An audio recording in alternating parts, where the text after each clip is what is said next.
Yo, GamerNemy here, and welcome to another Tekken 8 YouTube video. And today, my boys, we're going to be taking a look at every single Tekken 8 character's hit mechanic in the game right now. So hit has brought so much depth to every single character. They have enhanced moves, enhanced abilities, special things they can do that they can't do whilst in neutral. And oh man, it is so fun, and this is something I want to break down. So first things first, this is going to be over an hour long, so please feel free to watch it at your own pace for whichever character you want to see.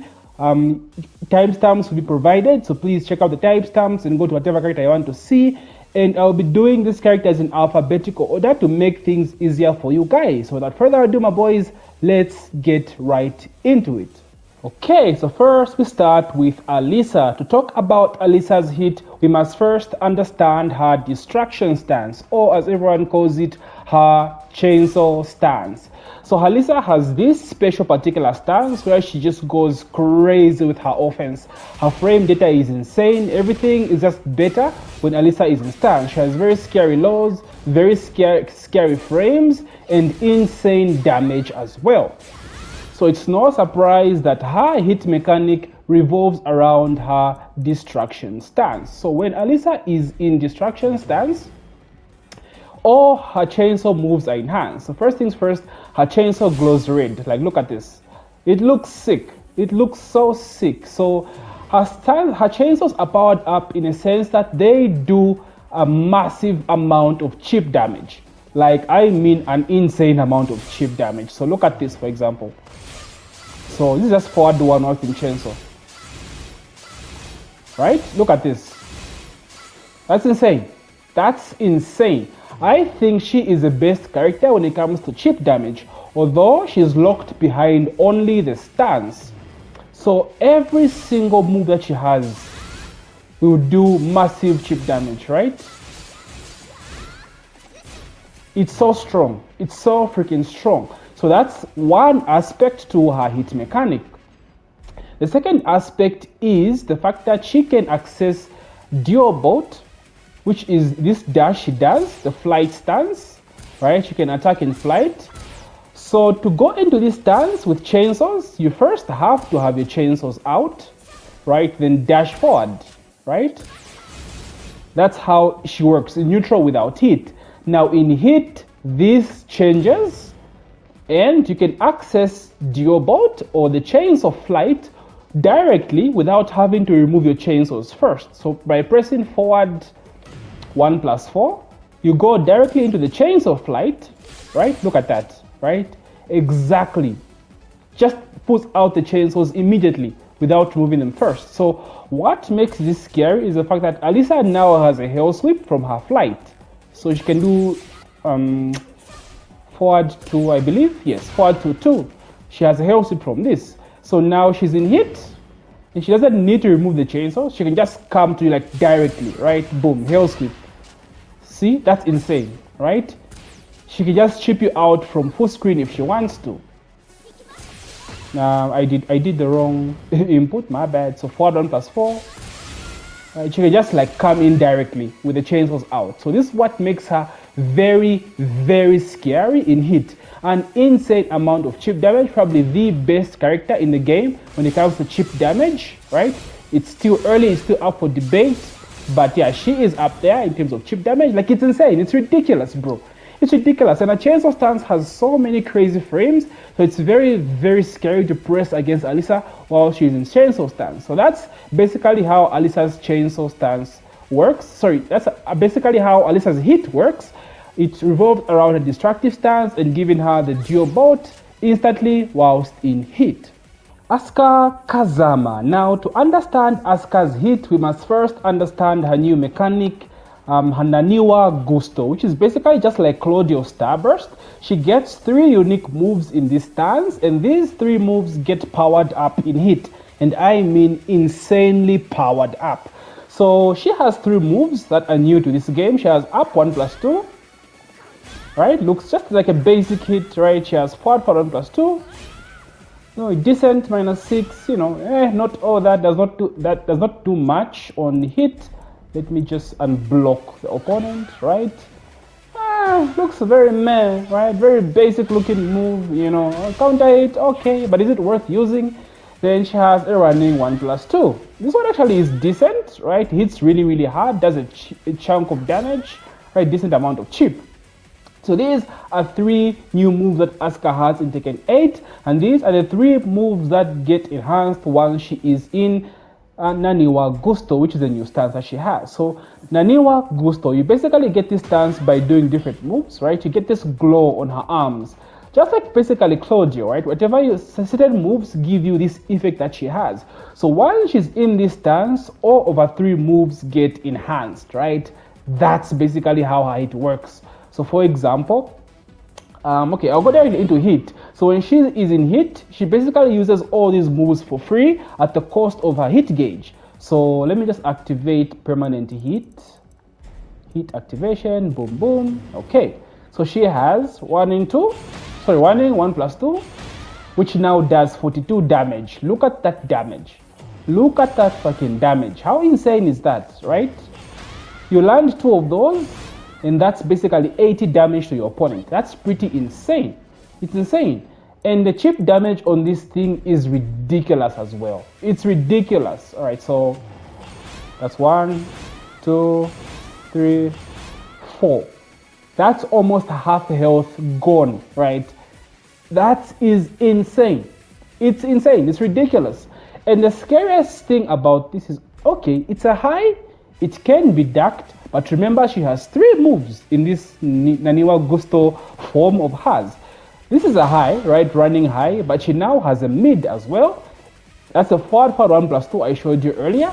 It looked very, very basic. This gets enhanced as well, and it becomes a natural launcher on on hit. Mid, natural, safe on hit, right? So now you have to guess whether to duck or you have to guess whether to duck the high or risk getting launched by the mid. That's what makes her so scary, right? It's an insane stance. It's insane. Asuka, ladies and gentlemen, Asuka Kazama, very underrated. And lastly, as I told you about up 1+2, and you guys saw that already in the combo, this enhances her combos, right? She basically gets a spike, the Tekken 7 spike that could happen after rage drives. So for example, something basic, right? It gives you a spike, then you can get a follow-up after this. So this enhances her combos so much. It gives her big dick damage, like it's ridiculous. So just to give you guys an example, let's deactivate hit. So I have to go into this during combo. So this is a basic Asuka combo specifically for this stage, right, to showcase its power. So something like this. Into hit. Forward, explosion, Naniwa Gusto. Look at that. 90 damage, half health gone. Rip, brother, rip. The anime girls hit like a freaking truck in this game. So that's basically how Asuka's hit mechanic works, guys. You get Naniwa Gusto spam, right, at the cost of your hit gauge. As you can see, it does take up a huge chunk of your hit for all these moves, right? You can use at least a maximum of 3 of them each at the full hit gauge. But her hit mechanic is one of the strongest in the game, and she's very underrated currently, very, very underused as well. But basically, guys, this Asuka's hit mechanic explained in a nutshell, very, very strong. I can't stress it enough. Azucena! To understand Azucena's hit, we must first understand her Libato Revolution stance, which is the stance she does right here. Now, Azucena's hit might seem very complicated at first, but it's actually very easy to understand. Mind you, I haven't even picked up this character. I haven't really loved this character, but I've literally just learned how her hit works a few days ago, and it's very, very easy. So her Liberator stance, I'll call this the Liberator stance, just to be faster. This has an auto parry, right? It auto parries highs and lows. She will get hit by mids, but it will counter lows and highs. So for example, let's see, I have her recorded to do highs and lows. So let's start with the high first. All right, so you see she sways and goes back to the same exact stance, right? You see? And she can do whatever moves she has in this stance, she can do them from after the parry, right? So she can do 1, 2, go for hell sweep if she wants. Hell sweep, right? So that's basically how it works with highs. You have to manually punish her or punish the character that throws out the high. You know, when you notice that, oh, okay, I've parried that shit, so I can punish it. You have to manually see that shit and actually punish. Now that will matter a lot, as I'll talk about the hit soon. So she also can parry lows as well. So you see, except for lows, this is an auto parry, right? The kick she does, she does it on her own. You don't have to input this, right? So that's basically how her parry works, her liberator parry without hit. What am I doing? Nemi, what the hell are you doing? Let's wake up. Let's wake up. All right, so now in hit, a few things change about this stance. So firstly, her moves get like stupidly enhanced. Basically, her stance gets stupidly enhanced. So let's start with the mid. I think this is the mid, right? So sorry guys, I'm all over the place. I need to set this to activate hit, boom, go back to defense, boom. All right, so when she does this dash manually whilst in hit, it takes up a chunk of a hit gauge, as you can see. And there's a reason for this, because like I said, it powers up her stance. So for the highs, like I told you guys earlier, you have to manually see that she's parried the high, then you have to punish the character automatically, right? You have to punish the character manually, sorry. In hit, that changes, right? If she'll see that she parries the character high attack, she'll punish the character on her own, right? With a very unique move that's given to her during hit. So let's see, play. Oh, that's a low. Okay, let's start with the high first. Okay. Yeah, so she has that new mid, right? So this is all automatic, right? As long as someone throws out a high during this stance, then that's guaranteed, right? She can get a follow-up after that. All right, some backflip. I don't play Azucena, guys, so but she can get a follow-up after that. So that's how it works against the highs. And then for the lows, it's actually pretty insane. It's ridiculous. Boom, instant screw, right? You get a combo of that. All this is automatic, right? So it's pretty strong. It's pretty strong, right? You have to be very careful when you fighting against an Azucena and she's in your face with that stance in hit. You have to be insanely careful of how you use your lows and your highs. That's basically how her hit works. She does have a second part to her hit, which is some moves let her give her plus frames that go into this stance. So the thing about this Liberator stance is it's a very mix-up heavy stance, right? So you don't just get it for free. You have to like get after a punish. You have to have so many plus frames against your opponent to prevent them from interrupting your mix-ups, right? Basically, you want them to respect you so that you do get the mix-up, because like I told you guys, she has a launching mid. So let's put that on standing, right? A launching mid, that's not safe, and a hell sweep. Right, so it's a very mix-up heavy stance. So to get into this stance, you just don't get in for free unless you're in hit. But certain moves will now give you access to this stance. For example, let me deactivate hit first. So this is back 2 in neutral, right? It's +2. So it's a very, very strong move. But like, imagine if you could go into Liberator after this and get into a mix-up situation, right? Well, that shit changes in hit. That's exactly what she gets. So it becomes +7 if you do decide to go into Liberator stance, right? So you get a 3 mix-up here between the mid and the hell sweep, right? So yeah, this is what makes Azucena a scary character in hit. Her hit is actually really, really good, right? Just learning this character a few days ago, she's actually insanely good. She does has back 1, 1, 2 as well. Same property to go into Liberator stance. So this is a high. So keep that in mind, but back 2 is all you need for the mix-up, right?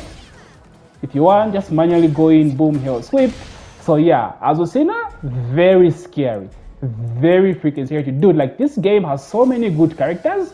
You don't really need an excuse not to play your main, right? It's just so, everyone is so good and the game just feels good. So that's basically Azucena's hit explained overall. One of the best hit mechanics in the game, and I'll keep saying this in this video, bro. Like, they're just so good. They're just so good, man.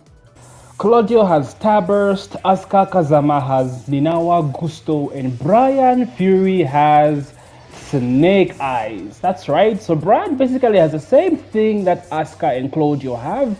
Basically a Starburst, right? He has a mod called Snake Eyes that gives him access to like super strong moves, right? Just like Asuka, just like Claudio, right? So Bryan is ridiculous. Bryan is actually ridiculous in this game, and dude, like the hit mechanic has just brought out so much personality. It's insane. It just makes you want to try out every freaking character in the game. It's awesome, man. Like it's awesome. So anyway, let's talk about Bryan's Snake Eyes. Just like Asuka and Claudio, certain moves will give you access to Snake Eyes. So, you know, something like, let's see, yeah. Kotasuko forward 2-4 will give you access to Snake Eyes. Stuff like up forward 3+4, Snake Eyes. So, you know, certain moves will give Bryan Snake Eyes. So, some of the moves that he has also in Snake Eyes are forward 1+2, which is an insane mid, right? It does a shitload of damage, right? 36 hella knockback or splats. And the best thing about this move, and oh my god, this shit is sick, is this move has a built-in parry, right? So let me just record our other Bryan here doing the freaking mob kick. Okay, so I'm going to hit and press play. Look at that. How sick is that? How sick is that? Doing it too fast. Okay? Look at that. That's insane.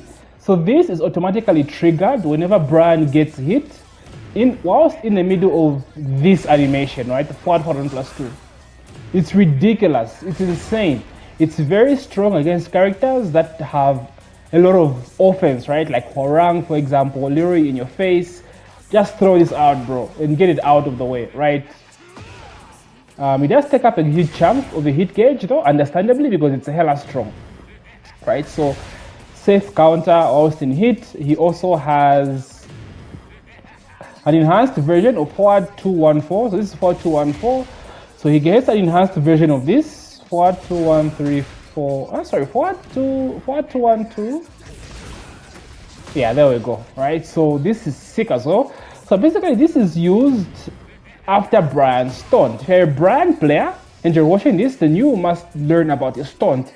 If you haven't, find a guide right now on his stunt. Right. So basically, it's an easy version of getting damage out of his stunt. Right. So in a situation where you would normally do forward 2-4, I can't do the taunt, by the way, because I'm not a Bryan player, right? In a situation where you would do forward 2-1-4, right? This, right? So in hit, it gives you the option to go for the full thing, right? Or else in Snake Eyes, right? You know, so not really that like particularly strong or special in a sense, but like it's there for you to use, right? And it looks sick. If I was a Bryan player, I would definitely throw that shit out. Okay, then he also gets an extension. Is he on block? No, he isn't. He also gets an extension from his 3+4. So his 3+4, we all know this move really, really strong. Spacing to safe counter at launcher, right? So in hit, or in Snake Eyes, rather, let me just show you like this in Snake Eyes rather than going to hit all the time. So in Snake Eyes, he gets an extension. So this, like, it looks very, very simple, guys. Like, it looks like just like a very, very simple move, right? But trust me, people like to press buttons after Bryan's 3+4, right? Because this move is like -13, so he loses his turn, right? You can pressure him after this, but the fact that he now gets an extension from this, it makes it very, very scary to challenge. When Bryan is in Snake Eyes, and even worse when he's at the wall, he has your back against the wall. It makes it so difficult to respect this support, to like press buttons whilst in Snake Eyes, and he does 3+4, right? Because you can just be doing this 3+4, 3+4, 3+4, boom, extension or splat into high damage as combo, right? So that's what this is all about. And this thing actually also has an extension. If you hold it, it actually has, not an extension, sorry, it has a guard break. So if you hold it, right, it gives you a guard break. So pretty sick, right? You can catch people off guard, you know. It's alright, you know, not really his strong suit, because I can't give Bryan everything. That's kind of like Poe's mechanic. We'll get to Poe later, but like, you know, Bryan gets just a glimpse of it, So it's pretty sick, you know, cut people off guard. And I'm sure there's some crazy Bryan wall break or guard break setups out there. So as a Shield Zero, if you're a Bryan main, research that shit, research it. All right, then he does get a new combo extender. This is ridiculous. This does a ton of damage. It is so strong. It is so ridiculous. Right, so now as a Bryan player, whenever you have Snake Eyes and you're at the wall, you have to be aware, do I have Snake Eyes? If I do, I can go for this combo. Because he does have this in neutral, but you can only get it after 3 hits. Right? But then when you Snake Eyes, you get it after 5 hits. Alright, so pretty strong. So just to show you guys something, let's see. Do I have a Bryan combos down?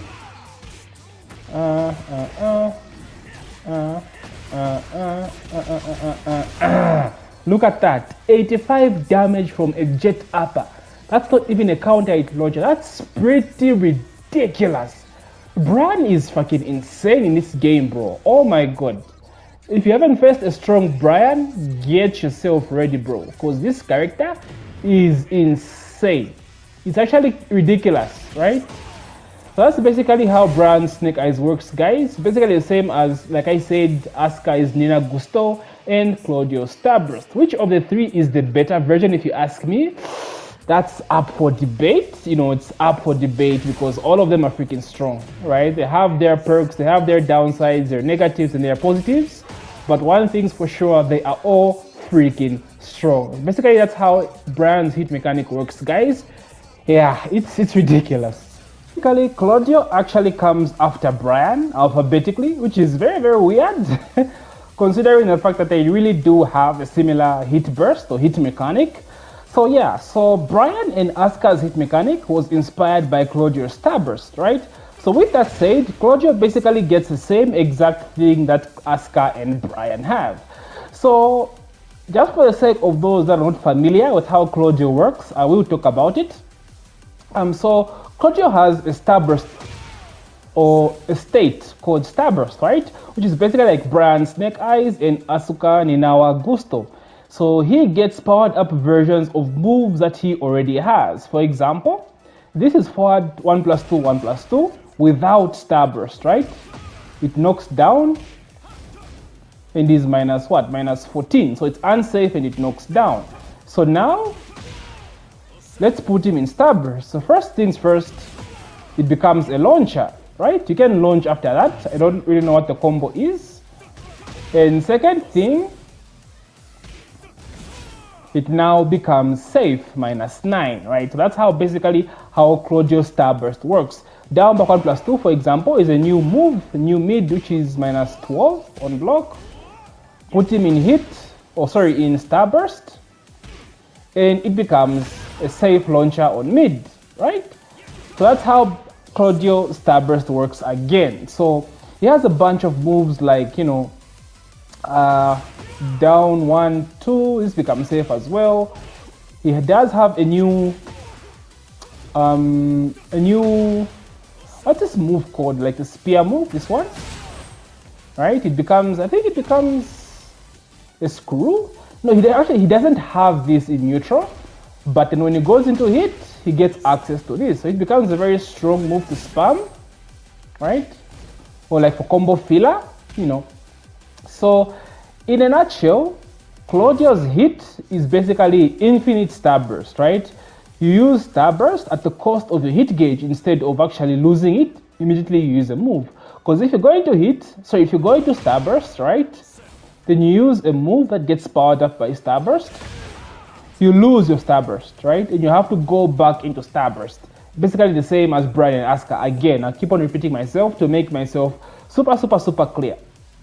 So with hit, if you spend moves that cost starburst, you won't lose a starburst, but instead it will just cost you part of your hit gauge meter.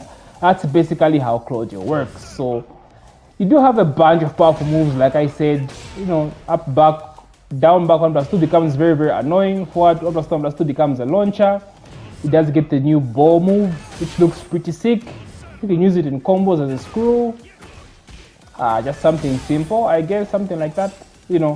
Get creative, Claudio. I don't play Claudio for shit, by the way, so I do understand his hit mechanic though. I knew this from his early CNT test. So yeah, that's basically how Claudio's hit works. So Bryan, Asuka, and Claudio have the same thing, technically, right? Which one is strong? Claudio definitely has more options from he has more moves from his starburst, right? I forgot about this. He also gets an insane new move, which is running 1+2. So he does have running 2. We know he's running 2, hit engager, but he does get running 1+2, which does 45 damage and deals massive chip, right? Oh, missed it. So hit, running 1+2. Yeah, does insane amount of chip damage. So that's basically a new move he gets whilst in hit, together with the ball move. So just like Asuka, just like Bryan again. So again, that's how Claudio's hit burst works, and it's pretty sick. It's a pretty spammy kind of thing. That's pretty much what you want in this game. Getting hit and given the freedom to spam cheap shit, bro. So it's pretty strong as well. Lesser of the 3 evils. I don't know. The choice is yours. Devil Jin, one of the sickest looking, most efficient, most effective, and probably the most creative hit mechanic in the game. This character is sick in this game, and you hear me say that about so many characters, and Devil Jin is one of them. His hit mechanic is actually amazing. Like, it's really fun and like really sick to like watch. It's just sick. It's just sick. All right, so let me start with the basic thing about Devil Jin's hit. So okay, no, let me leave this off. Okay, so Mishimas have an electric. We all know this basic version. This is just a basic version. Safe launching high, right, at +5. So pretty sick. So when you go into hit, before I even get to that part, so electrics have a just frame input that make them come out safe, right? So if I just do the normal version, it's -10. It's unsafe. It comes out very slow, right? That's the difference. But if I do it fast, it comes out at 11 frames, comes out faster, and it's +5. It's safe on block. So if you drop it, you get punished. If you land it, you get reward plus a bunch of plus frames. So what the hit mechanic does for all this is like for all Mishimas, right? All across the board, Kazuya, Devil Jin, Jin, and Reina, they all get this perk. If you drop your electric and don't do the just frame version, you can do the slowest electric. It will still come out as the just frame version, but at the cost of your hit gauge, right? If I do land it on my own, it doesn't cost me any hit gauge, right? So whilst this is good for players that are not good at using electrics, because it will help you do an actual electric, it's a cost because it costs you a hit gauge. And trust me, you need Devil Jin's hit gauge for other stuff, way more overpowered stuff, which we're about to talk about right now. Okay, so Devil Jin in hit gets Annihilation Beam. So basically, he has a laser extension to some of his moves that he makes them safe. For example, this is up forward 3+4, -15, -16 on block, right? I'm really far from the TV right now, guys, so apologies if I get the frame data wrong. So anyway, it's launch punishable, right? So in hit, he gets Annihilation Beam, and you can press 1+2 to get the laser beam and make it safe.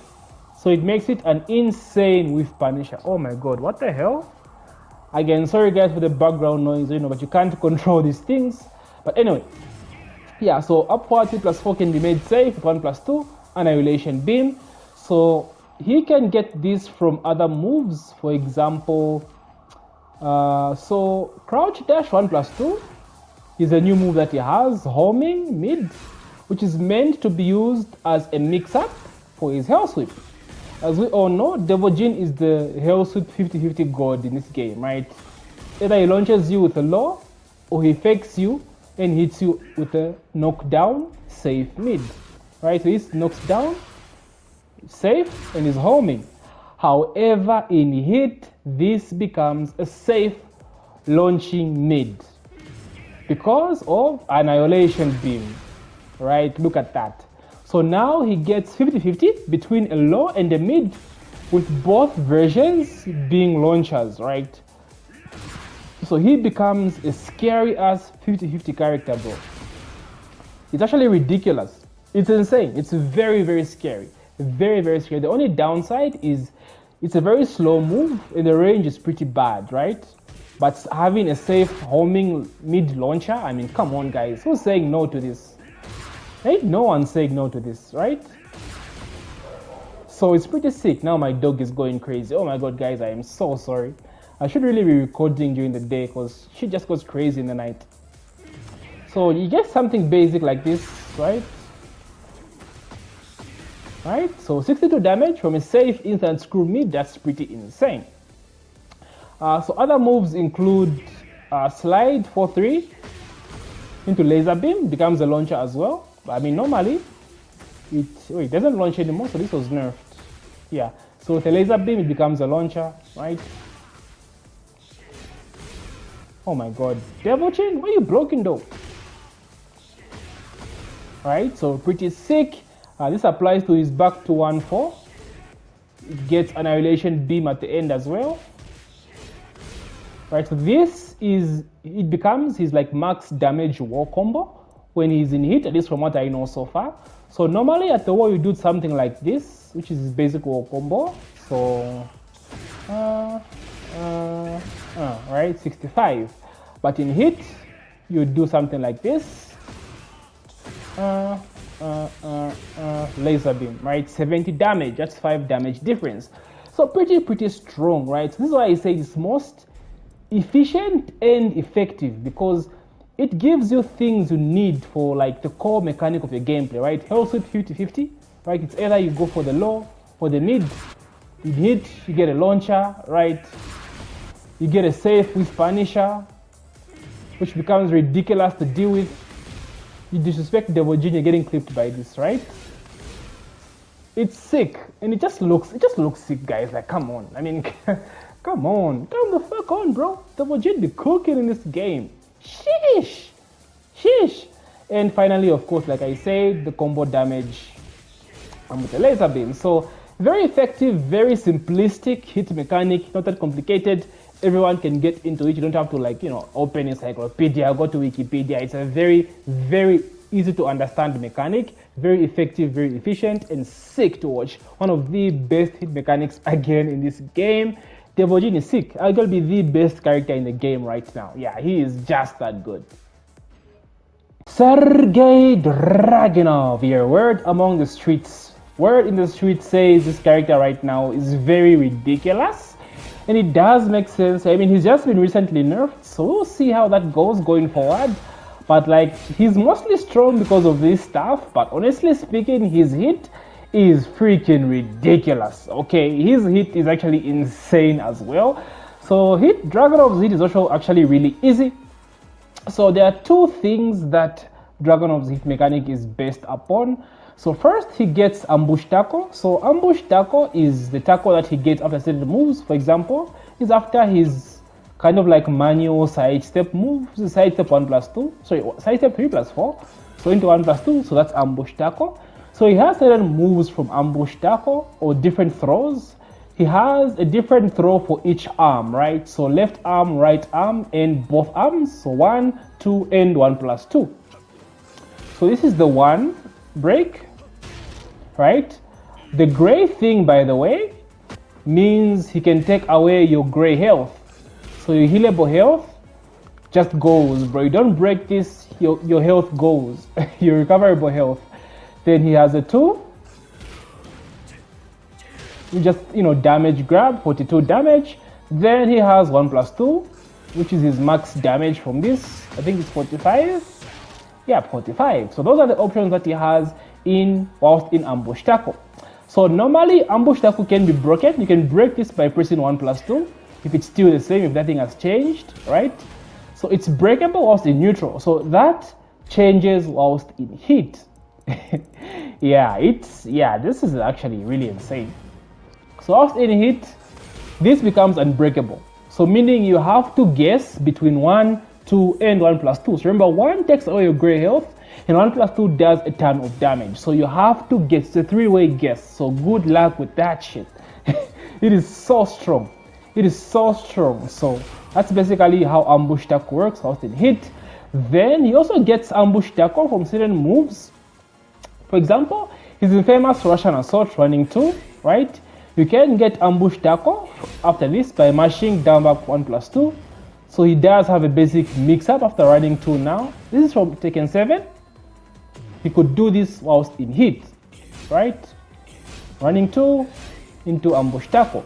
So they just gave him this in Tekken 8 as part of his hit mechanic, right? You're welcome, Dragunov mains. He can do this from full crouch down forward 1, the low. So his low basically looks like this, right? So you can opt to cancel for the mid and go for the tackle instead, right? Go for the mix-up. You can get it from back to 4 string. So back to 4 1+2, right? Into ambush tackle. Size the pip 1+2 1+2 1+2. Size the 2 1+2 1+2 1+2. Sorry. Right, and of course, like I showed you guys, manual by size step 3+4 1+2. So that's one aspect. Mainly the main aspect of Dragunov's hit mechanic is ambush tackle becomes unbreakable, and he can get it from certain extensions, from certain moves, like I showed you from running 2. Then the last part of his hit mechanic is the fact that his grab becomes unbreakable. So his feint grab, forward 2 cancel, becomes unbreakable. This is basically just to annoy you. It's annoying. And remember, he can cancel this, right? You duck, he hits you with a mid, right? You duck, he launches you, right? So he's oppressive. He's a grappler character. Remember, he grabs the hell out of you. He has pressure, plus frames for days, right? On top of that, you add grabs, unbreakable tackles. Oh my god, Dragunov is cooking in this game. He is eating. It's a ridiculous hit mechanic and one of the best in the game for sure. That's basically how Dragunov's hit mechanic works. GG. Feng Wei, another of one of the best characters in the game right now. Like, I know it's early, but like, bro, this man is ridiculous. Probably the best version of Feng in a Tekken game right now. And I would say that for so many characters, but like Feng is so sick in this game, and like he is very lovable compared to like Tekken 7. A lot of people hate him in Tekken 7 because, you know, he was everywhere, but like in this game, he's insanely fun to play. I mean, he's always been fun to play, but like, yeah, it's pretty ridiculous. So Feng's hit is very easy to understand. I won't even take that much time on him, and it's, like I say, just like Devil Jin, very effective as well. Very, very effective. So Feng gets 3 moves or 3 buffs whilst in this hit mechanic or this hit mode. Firstly is C Splitter. Dude, this move is sick. It is sick. It looks so sick. And it's plus 12. Like, that's a lot. So you're holding this mix up. Trust me, you're not pressing buttons after this. You have to hold that mix up. And like, the range is ridiculous. It actually doesn't have to physically hit you to get the mix up or to get the plus frames. Like, look at this. Right? He just hits the ground, bro. Right? Right? But like, the further there is, the less plus it is, though. Right? It's plus 10 when he hits the ground, but plus 12 when he hits you. So it's ridiculous. Like, it just looks sick, bro.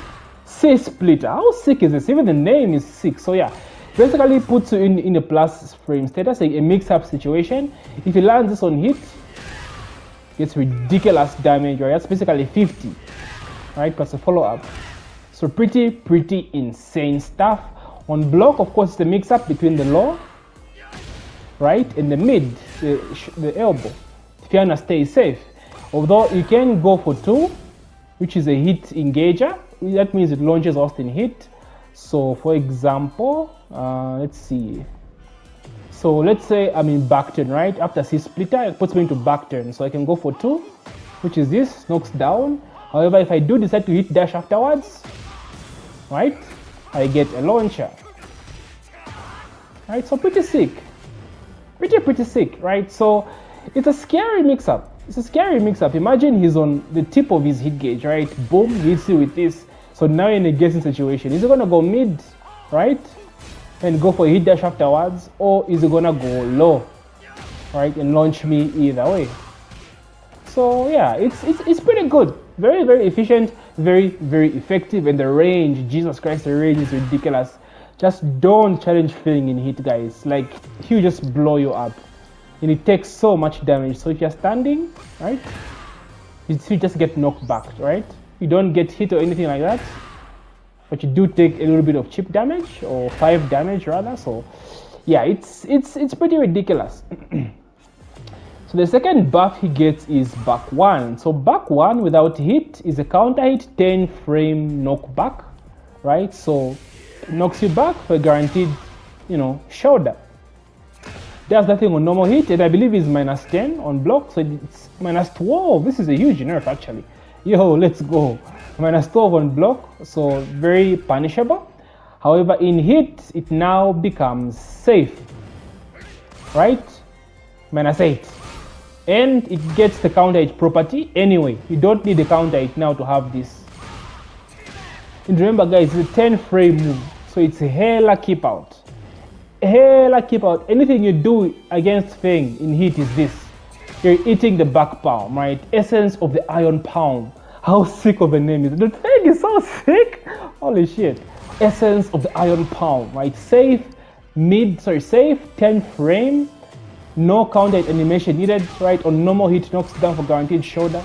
So very strong. The best keep out too in the game, like free. It's so strong, right? So like I said, just like Devil Jin, it's very effective. And lastly, he gets the guard break. So for this one, I need to go to the wall for this, right? So forward 1+2. Essence of the Jiang B. I don't want to butcher this one, so I won't actually get into this. Yeah, so he has this, right? So without hit, just basically super plus, right? Like plus 18 at the wall. Yeah, it's still really ridiculous. Pretty ridiculous, right? Yeah, it's really good, especially at the wall. However, in hit, this becomes a guard break, and it gives you plus 11. Plus 11, so you can get stuff like 1, 2, 2, right? But you're not going to use that at all with Feng whilst you're in hit. So remember guys, this becomes a knockdown, 10 frames, and is safe, right? So guard break into this, right? Yeah, very scary. It's insane, right? So those are the only 3 buffs that Feng gets whilst in hit. But just like Devil Jin, they are hella effective. They get the job done.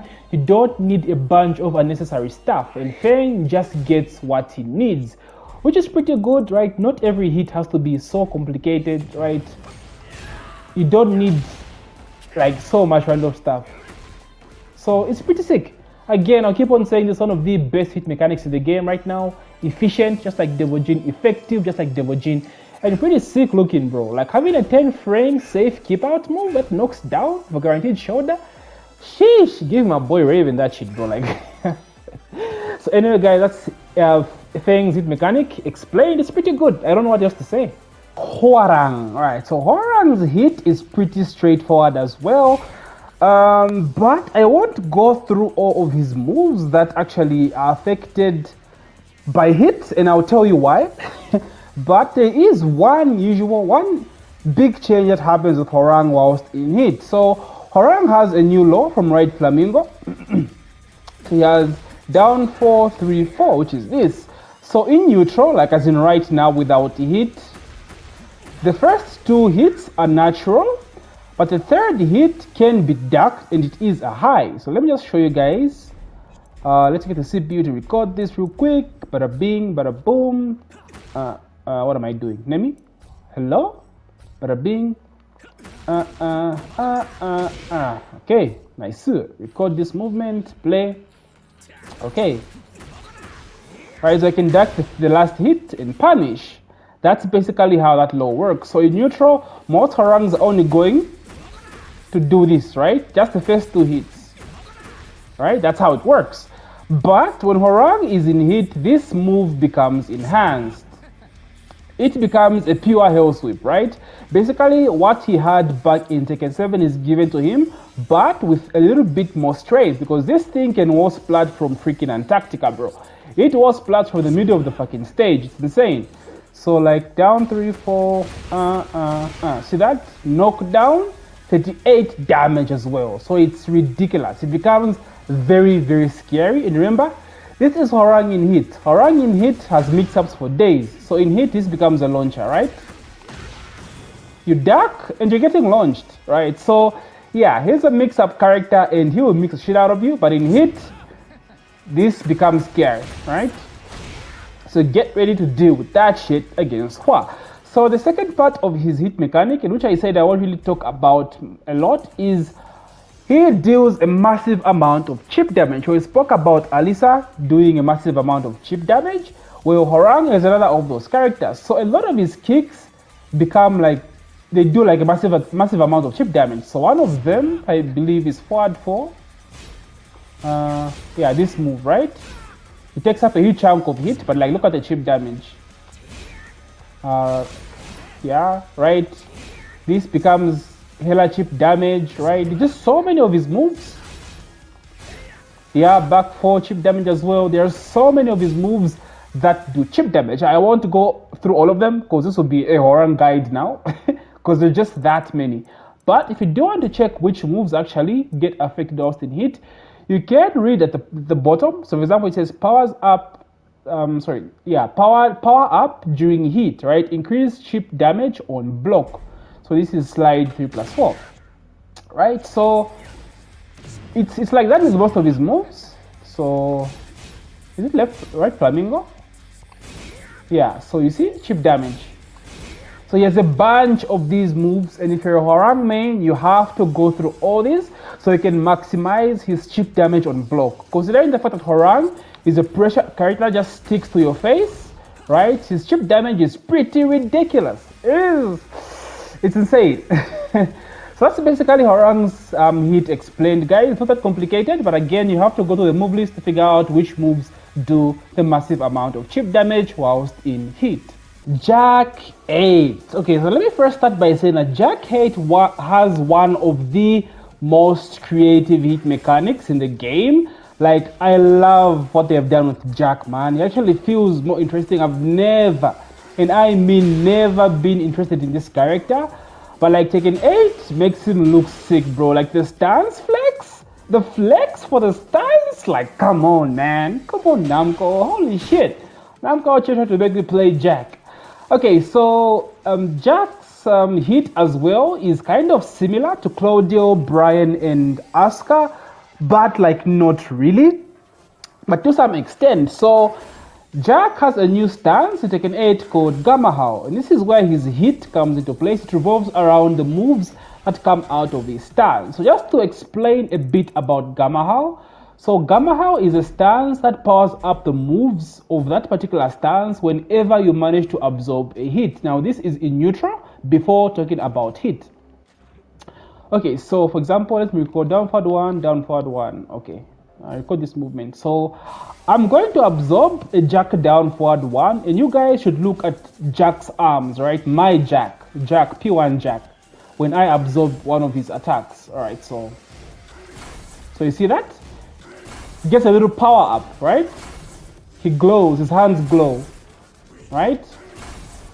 But unlike Bryan, Asuka, Claudio, the power up will not last, right? It will disappear, as you saw from that earlier, right? It disappears, it won't last that long.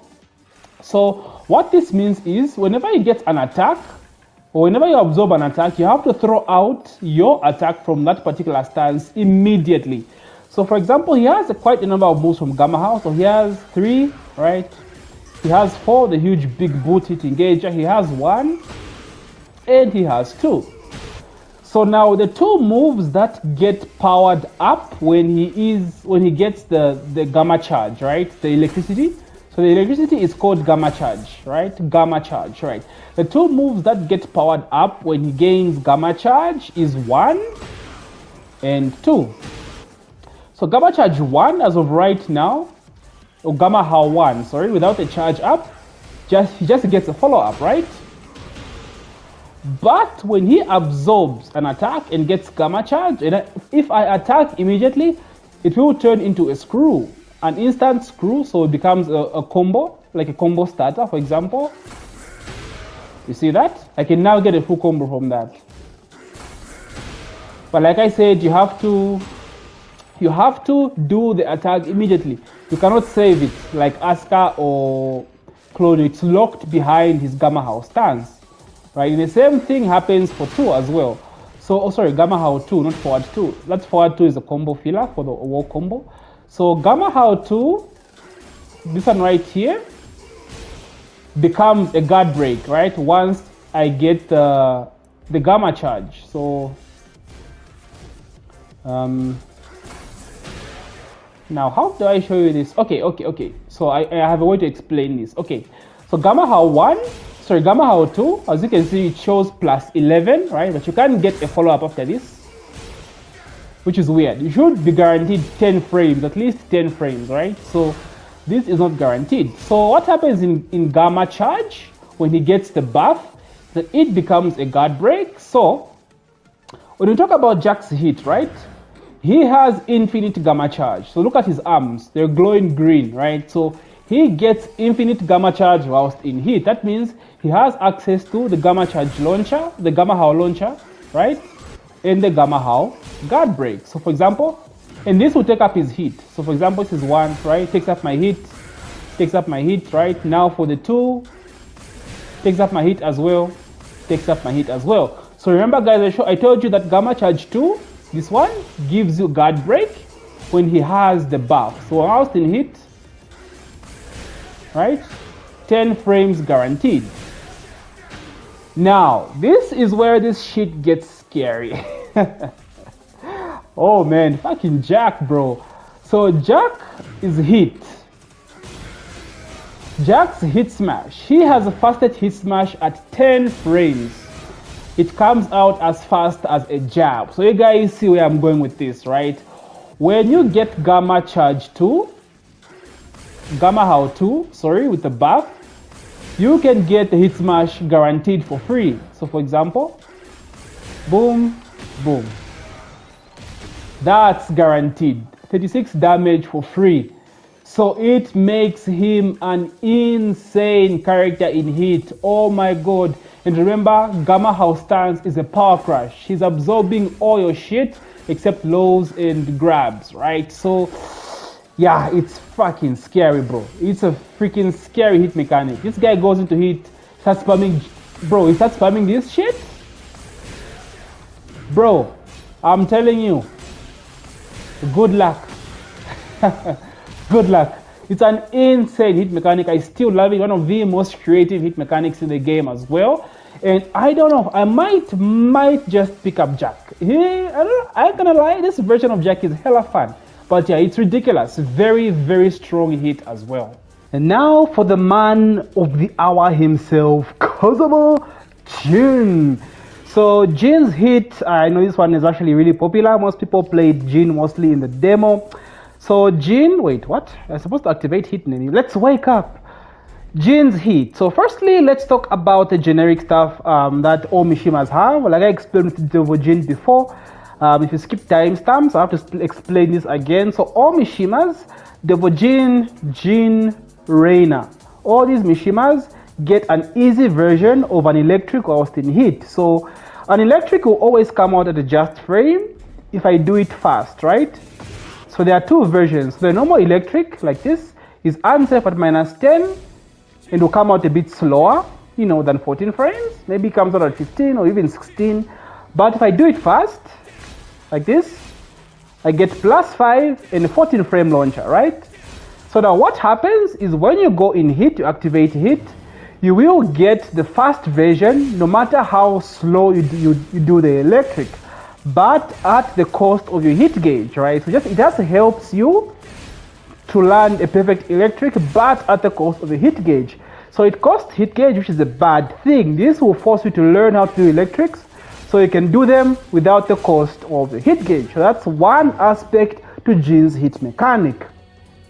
The second aspect is Jin gets access to his Omen stance from Tekken 3 or Tekken Tag. So basically, it's a power crush, right? A safe power crush that will guarantee you a mix-up, right? So he gains his Mishima Ryu stance, or his martial art, the origin of the Mishima Ryu. He goes back to his roots. Tekken 3 Jin, yo, let's go. So he gains access to a plethora of some of his old moves from back in Tekken 3, involving a hell sweep. I was too slow. What the hell was that, right? Right, so it becomes a launcher. The pickup is a little bit inconsistent, right? It's back 3, but you can just do the easy version and go for like down 3, 4, 3, right? So you get a mix up between the hell sweep, a mid-safe electric, mid-safe electric. Yes, I did not say that wrong. Mid-safe electric, right? Then he also gets a mid low crash in case people are dick jabbing you, right? You can get the mid. You can also hold it. You can also hold it to go for the low, right? And you can also get the Omen Thunder classic, right? So now this stance is not that good in neutral, as in right now, like the startup is very slow and the range is bad. You're gonna get yourself killed if you're spamming this in neutral. You're gonna whiff it half the time. This stance is meant to use at the war. At the war, it's actually toxic. It's toxic, it's so hard. Like, it's just so hard to deal with, right? You try to press buttons, you're getting hit with the electric, right? You respect him, he's going for the hell sweep, right? Free launcher at the wall, or you try to dick jab, you can go for the mid, or in fact, you still get hit by the electric, right? If he lands this, he can still convert to a full combo because the Omen is a screw. That's right. So yeah, Jin at the wall is freaking godlike. He's godlike, bro. Pray to your god when you're against Jin. Hit Jin at the wall. He is just so good. He is just so good. That's basically how Jin's hit works. It's very easy, very straightforward, and I like the fact that it's not just overpowered to like be used everywhere.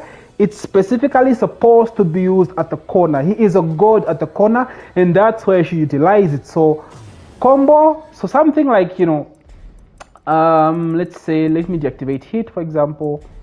Sorry, no hit limit. So just do something simple, right?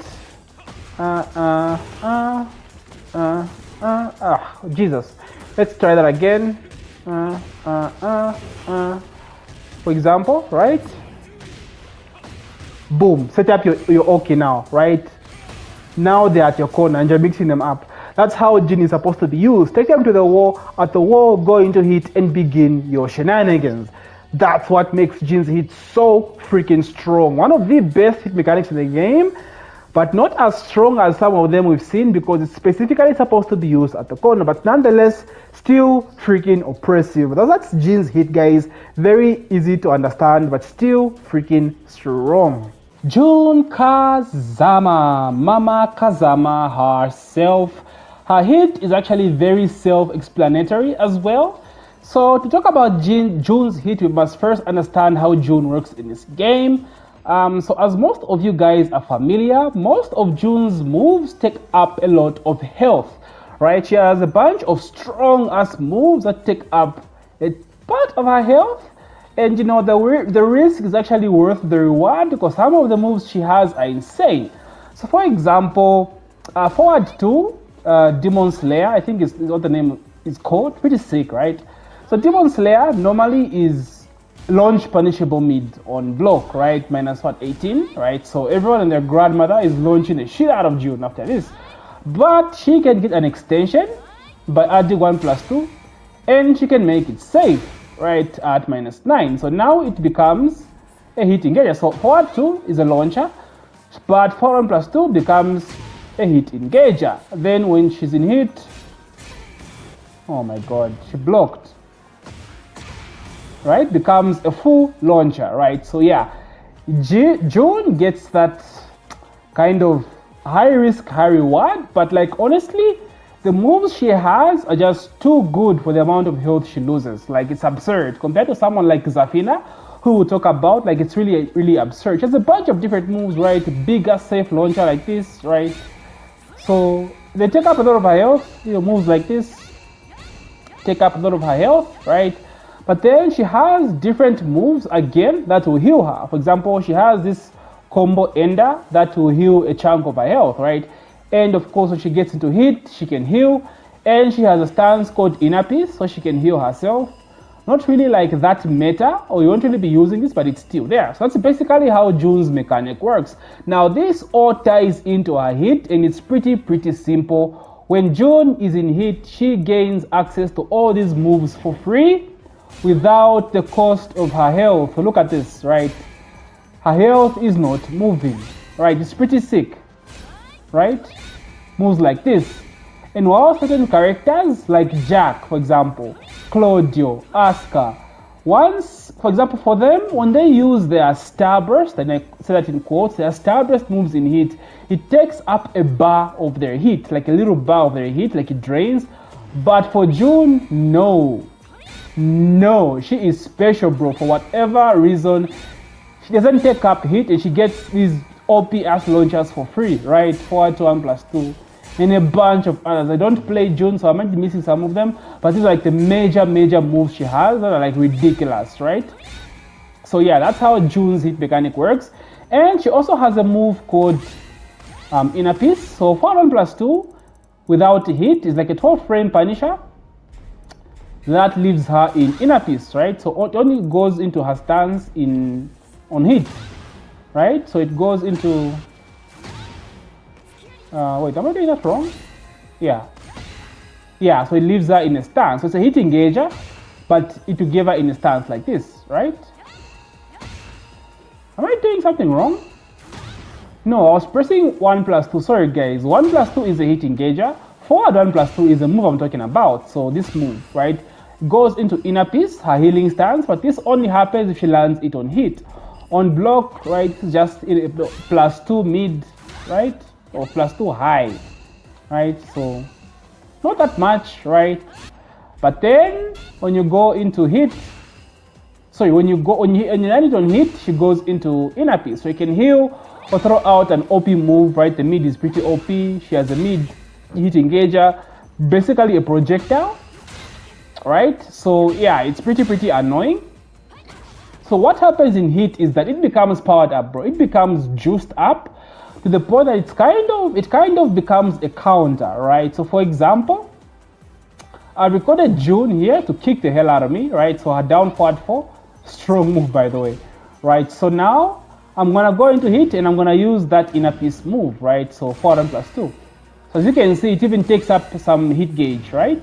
Unlike her other OP moves, but only forward 1 plus 2 takes up hit. So play. So you can see that it's like a counter, right? It's so sick.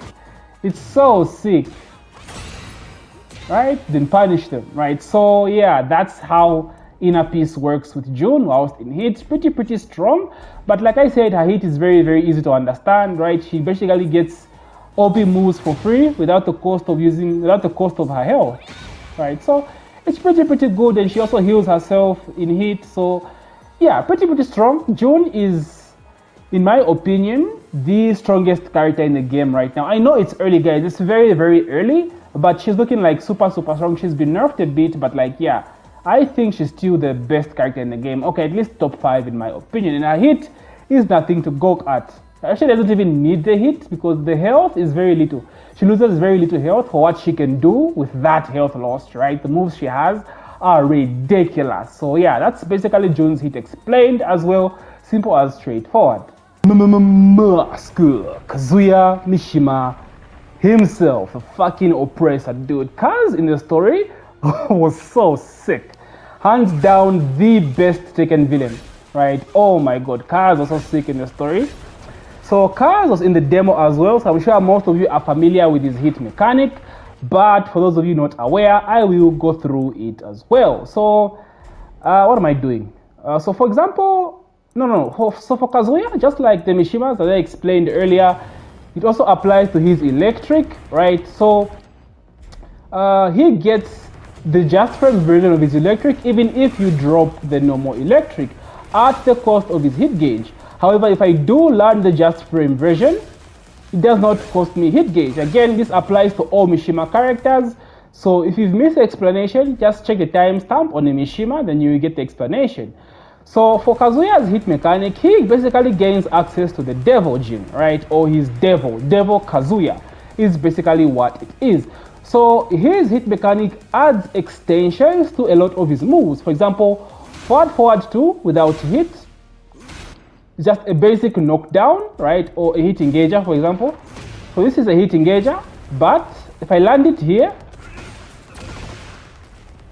it gets the Devil extension whilst in hit. That's not a good way to show it because I did go into hit. So anyway, without the Devil, I think to do this I have to remove hit. Sorry about that, guys. I did not plan to do that. No hits, right? Yeah, so without hit, it's just a simple knockdown, right? But as you saw, when I have hit, activate hit, Nemi, wake up. Activate hit, boom, it gets an extension with the laser beam. Right, so this is basically how his hit works for most of his moves. Quarter circle forward, crouch dash 3, wave dash 3, right?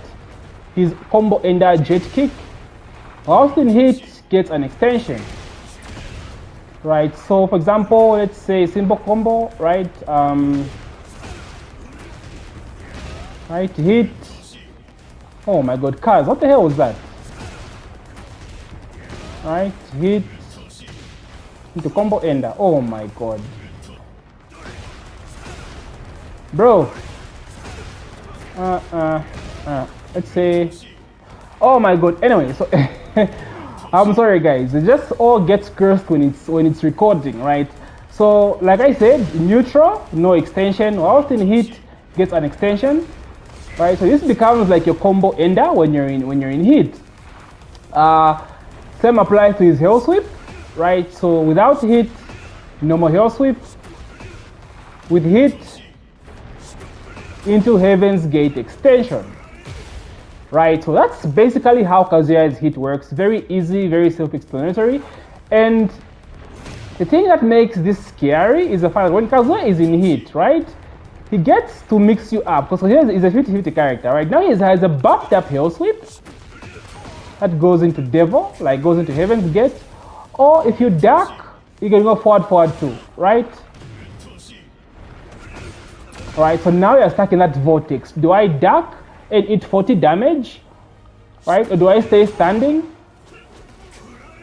and eat 46 damage? So yeah, pick your grave, boys, pick your grave. So everything else costs hit, like his laser beams cost hit. How do you do his laser beam from neutral? He has a laser beam from neutral to cost hit as well. All his devil moves will cost hit, you know. But yeah, that's basically Kazuya's hit, guys. But he also gets access to a new power crush. Get to me! Pretty strong, but it takes up so much of the hit gauge. Look at that hit gauge just dissipate, bro. It takes up so much of the hit gauge, right? So you're better off just using your normal power crush, honestly speaking. You're better off using your hit for like Hell Swift mix-up, right? With forward 2. That's what makes Kazuya's hit scary. That's how you really want to utilize it, mostly with forward 2 and the hell sweep, and of course the combo ender with, you know, crouch dash 3. Pretty strong as well, you know, pretty strong and very annoying. Such a spammy hit, guys. King, another one of the most creative hits in, I know I keep saying that for all the fucking characters, guys, I'm sorry, but it's true, man. The personality in this game is insane. When it comes to hit, these guys knocked it out of the freaking park. So there are two sides on how King's hit mechanic works. Pretty easy to understand as well. it revolves around his Jaguar Dash. Oh my god, this is so sick. It looks so sick. How awesome is this, guys? Like, that's such a sick animation. Just points at you and runs at you. So King has a plethora of moves out of his stance, right? He has a 3, which is a drop kick. He has a 4, which is a low. He has a 1, which is a mid. You can go for a grab follow-up if you want, or guaranteed follow-up, right? He has a 2, which is a clothesline from hell, JBL. Then he has the RKO out of nowhere, which is a hit engager as well. So this is where his hit, or this is what his hit revolves around. So Jaguar Dash in neutral is basically not that good, right? No one is going to watch you run at them, right? Unless you have like some crazy setups, maybe let's say you do a combo or something, right? And boom, set them up, or kick and running at them, boom, RKO. Something like that works, yes, but overall it's not that great to use unless you have like good setups, maybe after his power crash. So alpha 3+4 is a power crash that goes into Jaguar Dash, right? So this is good, yes. But other than that, you won't really find yourself using the Jaguar Dash as much in neutral unless, like I said, setups or stuff like after his power crash. So now, what happens when he is in heat? Well, his Jaguar Dash becomes a power crash.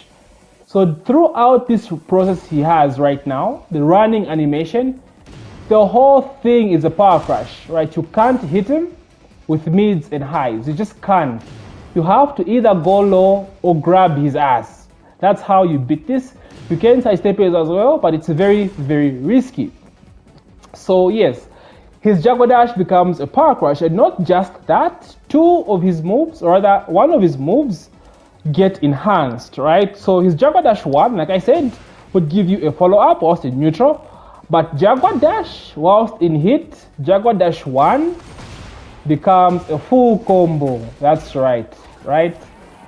Becomes a full combo. Keep in mind, this is armor, and has armor all the way through, right? So good luck trying to guess, right? And remember, he has a grab, right? So you stay standing, you're getting your ass grabbed. Remember, it's an unblockable high. Whether I didn't say that, but it's unbreakable rather. You have to duck this high. And sidestepping is very difficult because grabs have been buffed in this game. They are very good tracking, especially King's grabs. So I don't see yourself sidestepping this grab, right? So you're guessing for your life. Duck and get launched, or don't duck and get your ass grabbed, right? So it's a theme in Tekken 8, I know, but like, it's fun. It's really, really fun. Toxic, but yeah, it's fun, and really brings the personality out of the character. So now, the second part that revolves around King's hit is the fact that whenever King lands certain grabs, they will refund his hit. So for example, you can see my hit draining, right? Draining, but if I do a running powerbomb or Shining Wizard, you see the green flash, right? My hit replenished, right? Oh my god, right? So let's say replenished hit, right? Muscle Buster, for example, as well. Look at my hit gauge, right? Gives me hit as well. Even the RKO gives me hit. Giant swing, this will give me hit as well, to give me hit back, right? So it's a theme around King. You retain your hit, or you keep your hit as long as you land certain grabs. So they are advising you, or they are encouraging you to throw with this character. He is a grappler after all, so you do want to throw with him, but you just can't duck against King because he has the elbow that launches after Jaguar Dash. So a very, very interesting hit mechanic, very powerful as well. There are some crazy setups. If you guys haven't seen Liu Majin go crazy with King, there are some crazy setups out there. And King mains, I know you guys have some shit with this character, man. Like, it's ridiculous. So pretty strong hit, one of my favorite as well. And yeah, very, very strong character in general. And a very amazing hit as well. Lord Kuma, oh man, rip hey. Rip hey! Free my man hey from the lava, man. Oh man, I always get emotional when I pick Kuma, man. Like, it's anyway, it's neither here nor there, but rip hey. So actually, they actually did a hella good job with Kuma's hit, honestly. For a character that very little people care about, Kuma and Panda that is, they actually did a hella good job with this character. So there are three main aspects about Kuma in hit. So let's start with the obvious. Alright, so Kuma has a bunch of like wind-up moves in this game.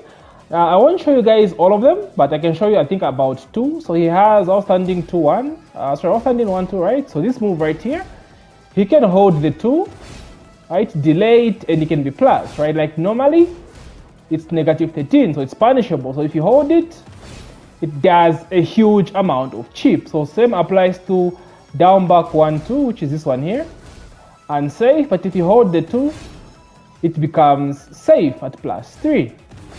This is kind of the mechanic that Kuma has to kind of like mess your timing up, right? And it does insane amount of chip. I think it even launches on normal hit, if I'm not mistaken. Bing, bang, yeah.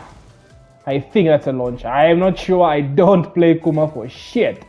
Alright, so what happens in hit is the delay or the charge up time is reduced for like the move. Example, you see, it comes out way faster compared to in neutral, right? So in hit, comes out faster. And look at the chip damage, right? The neutral comes out slower. So same applies to his outstanding 1-2. Comes out way faster in hit. So this applies to all of his charge up moves. I think there are about 2 or 3 more that I haven't mentioned here. So if you're a Kuma main, do your research. It applies to those moves as well. The second part of his hit is that he gets his stance. So Kuma has a barrel stance. So if you do full crouch 1+2, he has this barrel, right? So he has certain moves from his barrel. He has a mid that he just knocks you down. Though he's plus, but he's on the ground. He has a low, kind of like sweeps, right? A low sweep. He has a mid launcher, very unsafe at -17. So you're getting launched if you do this. Then he has a high as well, safe at +4. So these are the moves that he has in barrel. So his barrel gets enhanced whilst in hit. It comes out way faster, right? Look at that, immediately, right? So you get an immediate mix-up. Right, so you can like dash up mid, then, you know, exactly, roll. So, and the most powerful thing about this stance is his barrel 1 becomes a guard break when in hit. So barrel 1, look at that, guard break, and it gives him 13 frames guaranteed. So you can get like a back, what's it called? Forward to 1, right? Yeah.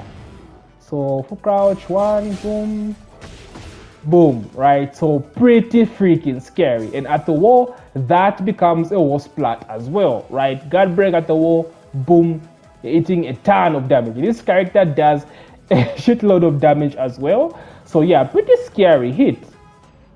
And the last part of his hit mechanic is that this is what makes Kuma lovable in this game. He gets an electric.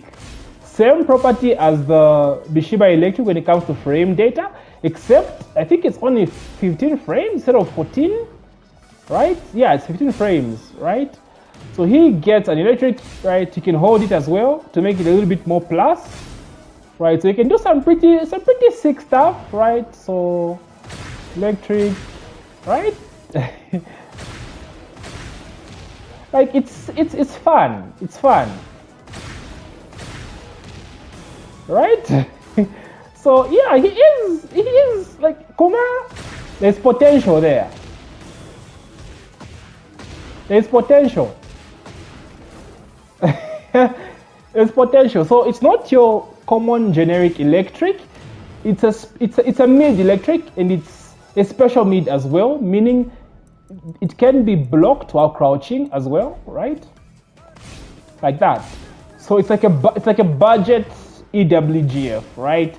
So basically, it just basically uses for pressure, because even his movement is so bad that you won't really be whiff punishing with this. At certain times you'll get it, but like overall, you're gonna use this for combo enders or combo fillers and like just pressure, especially at the wall. It's really good at the wall. So for example, boom, start position, wait, what? Start position wall, right?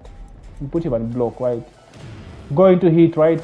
+5, +5, +5, hold it, +5, right? The pressure is insane. +9, +5, right? +5, right? Makes it so good. Boom, boom. Going to barrel mix up, guard break, war splat, right? So just something like that, right? Right? It's pretty sick. Sorry for my dog again, guys. You know, I can't control what he does, what he doesn't do. So, yeah, I think Kuma is pretty sick in this game, man, and I will give him a chance. I don't know how much I'll play him, but dude, he's so fun, man. The electric factor, and he's just sick, man. The Heihachi throwback, his hit is really good. Like, it's very viable. All this stuff I'm showing you, the electric, it's very viable, right? Very, very good, especially at the wall.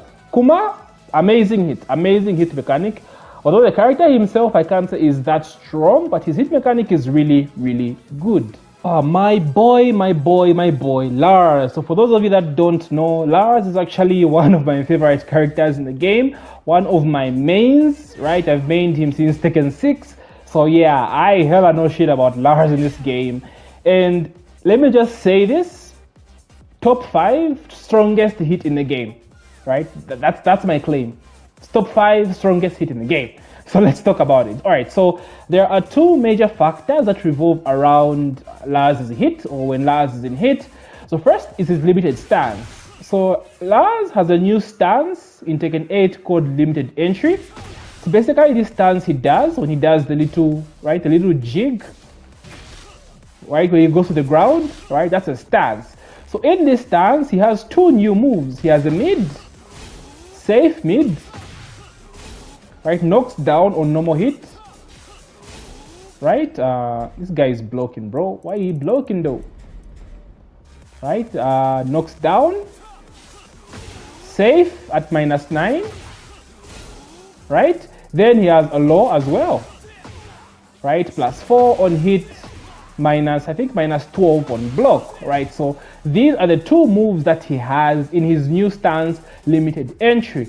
So Lars' hit enhances this stance, right? We've seen this with most characters, and this will apply to Lars as well. So in hit, his limited entry stance becomes juiced up, it becomes enhanced. So his 2 becomes a safe launcher now, right? It will now become an instant screw on hit, normal hit by the way, right?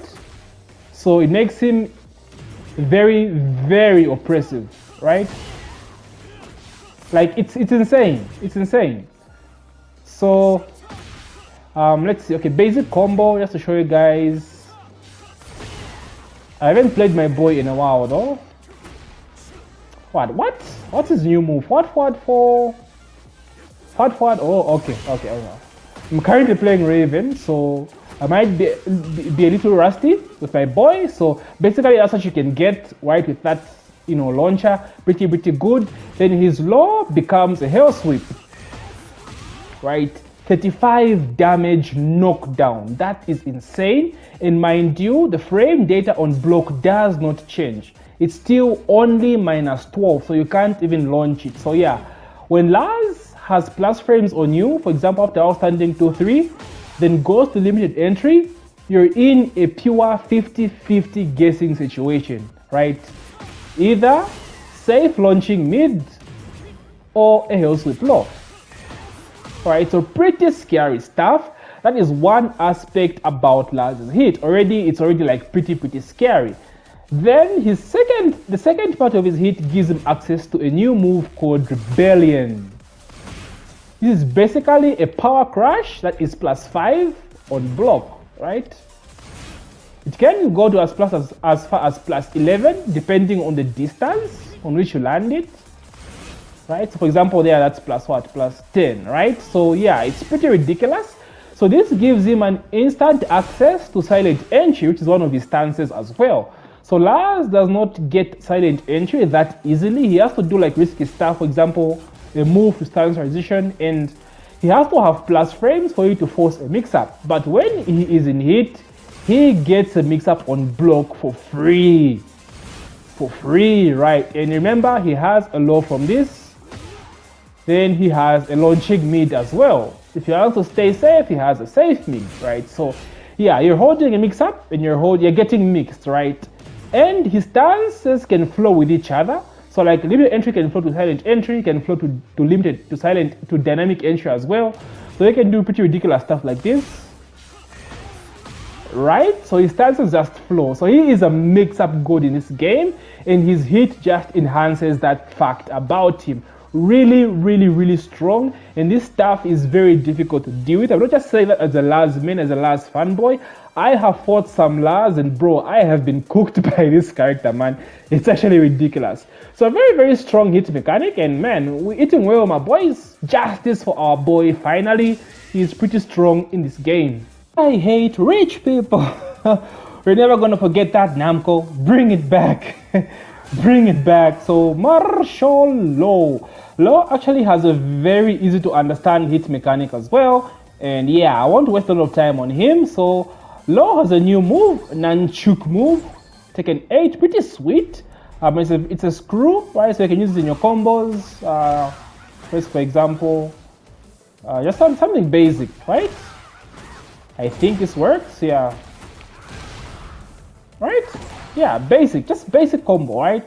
So nice move. It's unsafe on block, right? So you mainly use it as a screw in neutral, that is. Well, when Law is in hit, this nunchuck move becomes a launcher, and it also becomes safe on block, right? Right, at plus, I think that's -6. I'm far from the TV, I can't tell. So yeah, so very, very strong, very spammable, right? And you can use this as a very strong full crouch mix-up. As we all know, Law has a slide, right, that uses from crouch. How do you add the nunchaku? Yeah, that's basically his mix-up. So if you want to just mix it up with a nunchaku, right, as a mix-up like this. So pretty strong. It's actually very, very strong. It's very, very effective and efficient. Not much to his gameplay, but like, you know, it's a strong move, I guess, you know. I can't say it's one of the strongest hit mechanics in the game, but yeah, it does have its uses.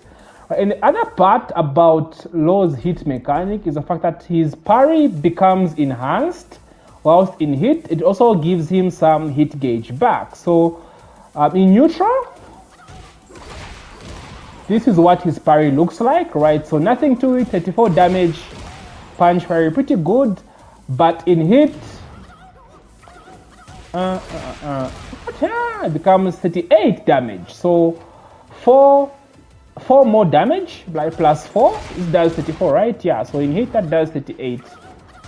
Right, so you get a little bit more damage. As you can see from my hit gauge, I replenish some hits. So for example, right, so yeah, it also works for his, you know, dragon stance. When you're doing your DSS cancel, he automatically parries punches, right? It's an auto punch parry, right? So people have to be careful with how they approach you if they're facing you as a Law player.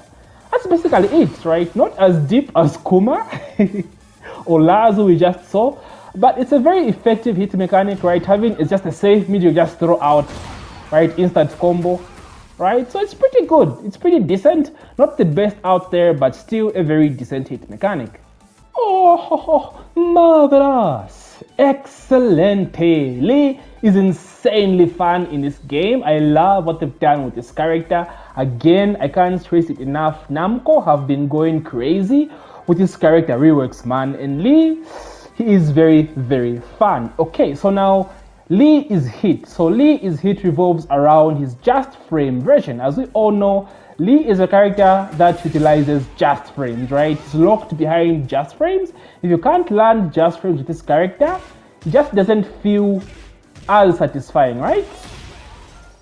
It doesn't feel as satisfying. Oh my god, I can't play Lee for shit. Nani? How do you do this? Yeah, there we go. Yeah, so anyway, he's locked behind a lot of just frame moves. So I'll just keep this simple, right? For example, forward 2. This is a normal version, right? Just frame version. You can hear him say, marvelous, right? You get more damage, right? Marvelous, marvelous, right? So that's basically how his hit works. Forward 1, for example. This is his normal version. Let's put him on block. Normal version, just frame version, right? You get plus frames with the just frame version. Just frame version. normal version at -5. So yeah, that's basically how it works. So now what Li's hit mechanic does is it allows you to use his just frame moves without having the need to actually use or input a just frame, however at the cost of your hit gauge. So for example, 133, right? As you can see, I missed it, so it took away my hit gauge, right? And I forgot to say, when you land it, if you land the just frame, you actually replenish some hit. Just look at my hit gauge, guys, and you tell me when I land it and when I do not land it. So I missed it there, took away my hit gauge. I landed it, gave me some hit, right? Took away my hit gauge. You can even hear from his voice line, right? He says excellent. Then you can see the rose petals. If you do land the just frame, right? The actual just frame, not the hit just frame. Right, took away my hit there, I missed it. Excellent, I landed the just frame and I regain hit. So it will punish you for not landing just frames, it will take away a hit gauge, but it will reward you for landing your hit gauge by refunding you some hit. But this is actually a really good thing because Li, like I said, is locked behind just frames. So as someone trying to get into Li, it's very, very annoying if you can't land his just frames. You basically can't play the character because trust me, the good stuff with this character is if you can land those just frames. So hit can encourage you to actually learn the character by inputting just frames. But even if you fail to input the just frames, it does the just frames for you. So it's a very, very good hit mechanic. I applaud Namco with this one. Oh my god, this was so good, so creative. As someone who's always wished to try Li, guys, this is your chance. A very, very creative hit mechanic, and man, shout out Bandai Namco. Now let's talk about Leo. So Leo's hit mechanic is very similar to Bryan, Claudio, and Asuka's hit mechanic as well. He basically has some of, like, I'll call him, for this video, I don't want to get into, they, them, or he, she. So I'll choose to call Leo he, right? So I'm going to call Leo a dude, right? Deal with it. So yeah, so anyway. Like I said, he basically has his own version of Starburst. So if I key charge, I get Lightning Glare. So his Starburst is called Lightning Glare. Bryan is called Snake Eyes. Asuka is called Ninawa Gusto, if I'm not mistaken. So this enhances some of his moves. So for example, his Hell Sweep, for example, right? This is Leo's Hell Sweep. We all know his Hell Sweep, right? However, if I am in Lightning Glare, it gives me an extension, right? I get a powered up version of the Hell Sweep, which is very ridiculous, right? So other moves include, I think, back 3-1-2, right? It gets an extension. It's just back 3 on its own. Back 3-1, sorry, on its own, right? So with Lightning Glare, an extension. And secondly, or lastly, rather, so Leo has a new stream, right? Forward 2-4, which can go into crouch dash, right? Forward 2-4 into crouch dash. So you can choose to go to his, I don't know what this stance is called. This stance, I think Bakwa something, Bajikwan or something. So this Lightning Glare can give you access to that stance after forward 2-4, right? You can choose to add forward 2-4-3, right? Then go to his other stance, right? So it's basically a gateway. It opens up a mix-up, like it opens up a gateway to more mix-up for Leo, more mix-up options, right? That's something crazy, right? Something like that, right? So yeah, that's basically how Leo's Lightning Glare works, or Leo's version of Starburst. You can actually get these Starbursts from certain moves, like forward 2, for example, forward 2, hold 1+2, and you get the Lightning Glare. There are different moves from this as well, so you guys can do your research, Leo mains, to get Lightning Glare. So his hit gives him infinite Lightning Glare, right? That's basically how it works, just like Claudio, like I said, Bryan. So you can spam his stuff at the cost of hit gauge, of course, right?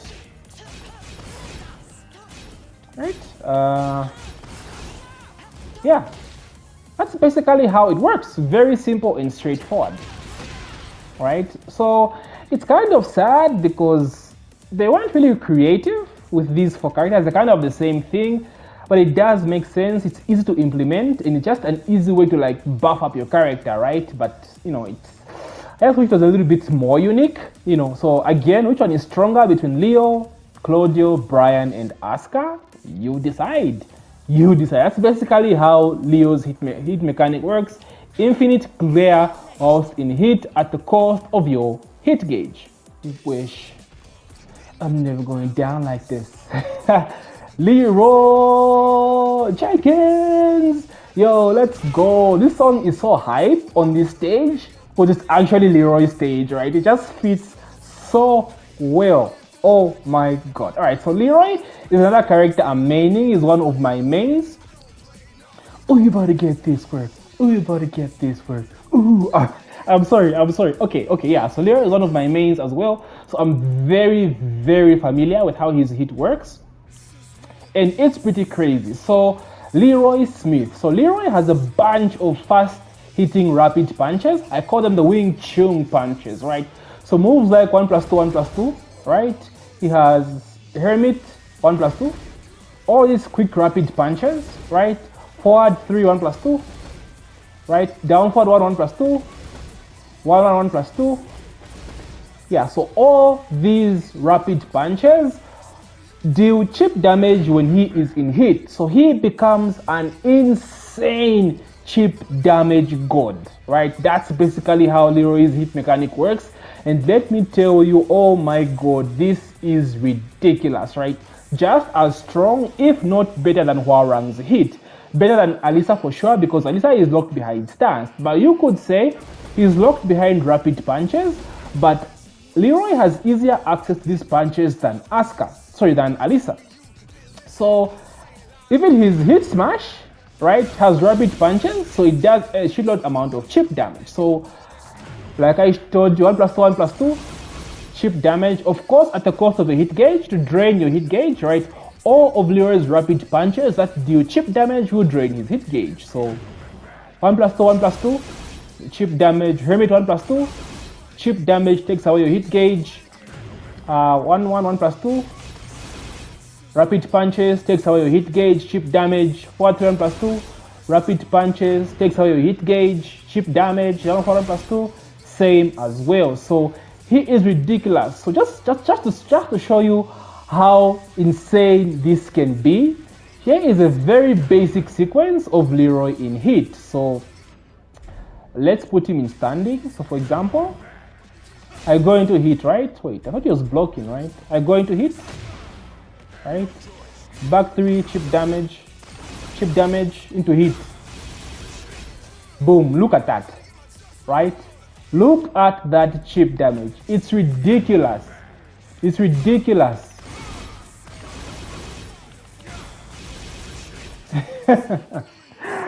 This character is massively underrated, and I will not stop stressing this. Okay, oh sorry, even Hermit 1+2, his new Hermit 1+2, sick looking move, right, does some ton of chip damage as well. So that's basically how his hit works. But he does have a second mechanic to his hit, a second part or a second gimmick to his hit mechanic.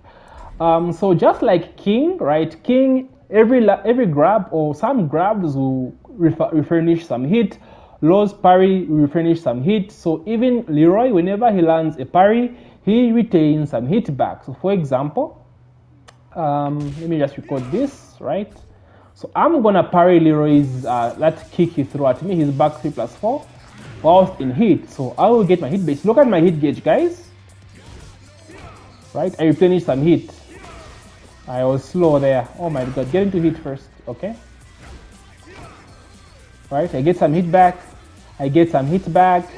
I get some hit back, and this applies to all of his parries, guys. All of his parries. So Sabaki as well, right? Will give me hit. So Sabaki parry, replenish hit. Actually, even a lot of hit, bro. Wow, I didn't realize that. Even his Hermit 1, right? Austin hit, right? Parry, right? Anyway, like I said, all of his parries, up back 2 as well. You know, upward 1. all of his parries are gonna refund him some hit. That's basically how Leroy's hit mechanic works. Insane chip damage in hit with his rapid punches for all of his moves that have rapid punches, and landing a parry whilst in hit will refund you some hit. A very strong hit mechanic, but very, very underrated, because there's so little people or so few people playing Leroy right now, so he's gone under the radar. But trust me guys, it's a very, very strong mechanic. Okay, Lili, another fan favorite and massively popular amongst Asia, you know, the Asian, Japanese. Yeah, Lili is a very popular character actually, but I don't play this character like for shit, you know, but you know, maybe I will give her a chance one day. So Lili's hit is actually very easy to explain as well. So Lili has a good stance called Feisty Rabbit, right? Pretty sick name, pretty cool name. She basically like sidesteps, right? So she has a few options for this. She has mids, right? So she has a low. So Feisty Rabbit 3, decent low, only -13 on block, so not launch punishable, which is always good, right? Then she has Feisty Rabbit 4, right? Deals a ton of damage, 24 damage. You can also do this manually, quad 3+4, which is called Piercing Thorn, does 30 damage. Very strong mid, I believe is -2 on block, right? -2 on block, yeah. And she also has a mid hit engager, right? So those are the moves she has in Feisty Rabbit. So her hit mechanic is the fact that her Feisty Rabbit gets buffed, right? Moves for Feisty Rabbits get buffed at the cost of a hit gauge. For example, the low becomes a knockdown, right? So you can get a follow-up from this, pretty strong. Then the mid, what am I doing? The mid does a ton of damage now, right? From 30 to 38, 36, 38. I'm far from the TV guys, I'm sorry, but I'm sure you can see from the stats there. I think that's 36, right? Right, and remember she can do Piercing Thorn manually, right? It's basically like a death fist, right? You can get like a war splat from so far, right?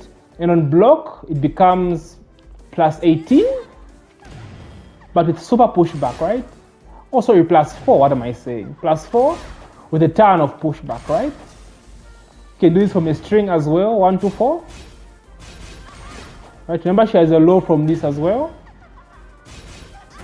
Right, so it's a mix-up, right? Are you ducking and holding 36 damage, right? Or are you gonna duck?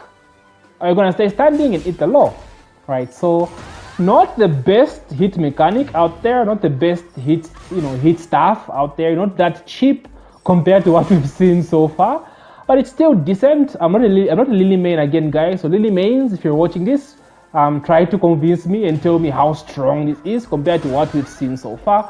But overall, it's pretty decent. At the wall, she can be a menace, bro, right? Just spamming this, right? Yeah, her mid deals more damage as well whilst in hit. So strong mix-up between the mid and the low. Yeah, so that's basically how Lili's hit mechanic works.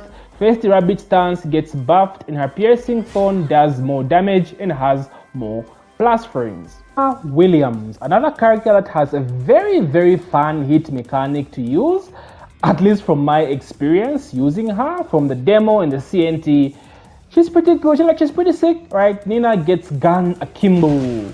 She gets a dual pistols, right? The Ada Wong. Everyone calls Nina Ada Wong, right? So pretty cool. You know, she's a fun playstyle. Actually, I need to play Nina. I need to play so many characters in this game, bro. Tekken 8 is sick. Holy shit. Alright, so Nina's hit mechanic revolves around her pistols. So her pistols get enhanced whilst in this mode. They do a lot of damage and they do a ton of war travel, right? Like war carrying. So for example, this is a normal pistol whilst in neutral. Then when she's in hit, look at the damage from 18 to 38. That's 20 extra damage with a ton of war travel. So again, neutral, look at the war travel. Leaves are very close, right? Simple knockdown, but with hit, right? Look at that war travel, right? Sick. Just something basic. Let's see, put her in hit, a launch, screw. Right, we're already at the wall. I know the stage is small, but like if you guys get what I'm going with this, right? So more war travel and more war travel or more war carry and more damage, and the guns last longer as well, right? So I think you get like what, 3 shots? 3 shots from this, then in hit you get 5 shots, right? So the guns last longer, deal more damage, and have insane war travel. The only problem with this is the fact that her guns are highs, right? I wish they would become mids in hit. That would make us so much more threatening, because these are not strings, guys. These do not gel. People are gonna duck this stuff, right? So you can't really spam her guns, mostly in combos or when you're going to use her guns.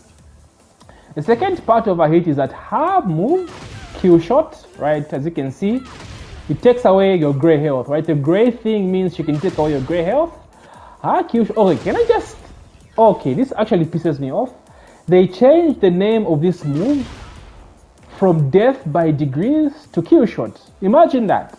I mean, kill shot is a sick name, but death by degrees is so sick. It actually has some lore to it because it's like a throwback to, you know, her solo game, right? So it was so sick. It was so sick. So anyway, this move gets enhanced. So when in hit, she gets an extension with the Akimbo Pistols of Force. Right, 45 damage, right? So you do not want to eat that, right? It does a lot of damage. Pretty sick. Pretty sick. So that's basically it. That's how Nina's hit mechanic works. Very, very straightforward. Her guns get enhanced, more damage, more war travel, and the shots last longer. And her kill shot move gets, you know, an extension, deals more damage as well, you know, and has war travel as well. So yeah, pretty sick hit. Pretty fun for that matter. Let's talk about the other bear in the room, Panda. So now, the first 2 parts of Panda's hit are exactly the same as Kuma. So if you've skipped timestamps and come to Panda, please watch the Kuma section, because the same thing applies to Panda as well. There's only one thing unique to Panda in hit that Kuma does not have, and that's the only thing that's the only thing I'm going to talk about. So again, if you want to see how Panda works, it's basically the same as Kuma for her first 2 mechanics in hit. She has 3 mechanics, so the first 2 are exactly like Kuma, so go back to the Kuma section. So Panda in hit gets access to Shooting Star. Xiaoyu is Shooting Star, which is very cute. But instead of going into AOP like Xiaoyu, Panda goes into sitting stance, right? So you can go for like a mini mix-up, like a low, right? Mini mix-up, right? Or a mid, right? So it's decent, not as good as Kuma's electric, let's be honest. But it's something, right? It's something. So yeah, I think Panda gets the L on this one compared to what Kuma gets in terms of the electric. Yeah, not just as powerful. So the rest of a hit mechanic, again, if I was not clear, is the same as Kuma. So please watch the Kuma section. Paul Phoenix, another character that was in the demo. So I'm sure you guys are familiar with his hit mechanic, but just for the sake of it, people that are not familiar with him, I will explain how his hit mechanic works. And for Paul, it's pretty simple as well. He gets power-ups to every move that has Death Fist in it. I say Death Fist like I'm quoting right now, Death Fist looking moves, which is pretty sick, right? Considering how iconic Paul's Death Fist is, it was only normal, or it was only expected that Namco would create a hit mechanic revolving around his hit, right? So every move that has the Death Fist in it, right, becomes enhanced. This is just a few examples. You know, as a Paul main, you must know everything. So for example, this is Death Fist, normal Death Fist, very punishable, minus 17, right? In hit, right, minus 13, with a lot of pushback, so no one is punishing you. And this as well will war splat you from fucking Antarctica, bro. So this is like normal Death Fist, right, hit engager. So normal Death Fist, oh my god, I can't show this until I take away my hit. So anyway, the normal Death Fist won't take you like so far in terms of war travel, but this is Death Fist in hit, right? Look at that. Look at that. How sick is that? How open? Did you guys see the damage, by the way? Did you guys peep that damage, by the way? Look at that. Look at that, 75. I dropped the combo in that 75, right? Getting hit by this means death, guys, right? That's 50. 50 without a wall. That's combo damage, bro. And he gets maximum 3 of these whilst in hit. It's ridiculous. It's ridiculous. Probably one of the best hit mechanics in the game. So not just Death Fist itself, even 1+2. So like 1+2 on its own is a very niche, very stabby, unsafe at -13. Does not feel good to use. But once in hit, that changes, right? Now -9, right? Has the same effect as a Death Fist, right? Who still will splat you from the Amazon jungle to the freaking Sahara, bro, right? So just the same as a Death Fist, which is pretty insane. It's insane, right? Then something else he has as always down 1-2. It has a Death Fist animation in it as well, so that means it gets the same property, right? Exact same property. Powered up. Pretty ridiculous. Even his throw, bro. Right, it has a Death Fist in it, right? So again, gets the same property. Yeah, let me remind you that Paul has a war game, right? So let's see. Reset position, war. He has a war game, a 1+2 throw that can war splat. I don't play Paul, guys, I'm sorry. Right, I don't even know what his Death Fist. So anyway, 1+2 throw that can war splat, and the 1 throw that can war splat as well, right? So now you have to guess at the wall or like react, or else you're dead. In hit, right, you're dead. It's insane. Yeah, Paul is top tier, guys, I'm sorry. Always top tier and still top tier in hit. So that's one aspect of his hit mechanic. All Death Fist looking moves get powered up with the same effect. Then his second mechanic to his hit is that he becomes the god of guard break, right? So certain moves that he can hold in hit, I don't know how to perform those moves, so let me just check the move list. I think it's like down, back 1+2.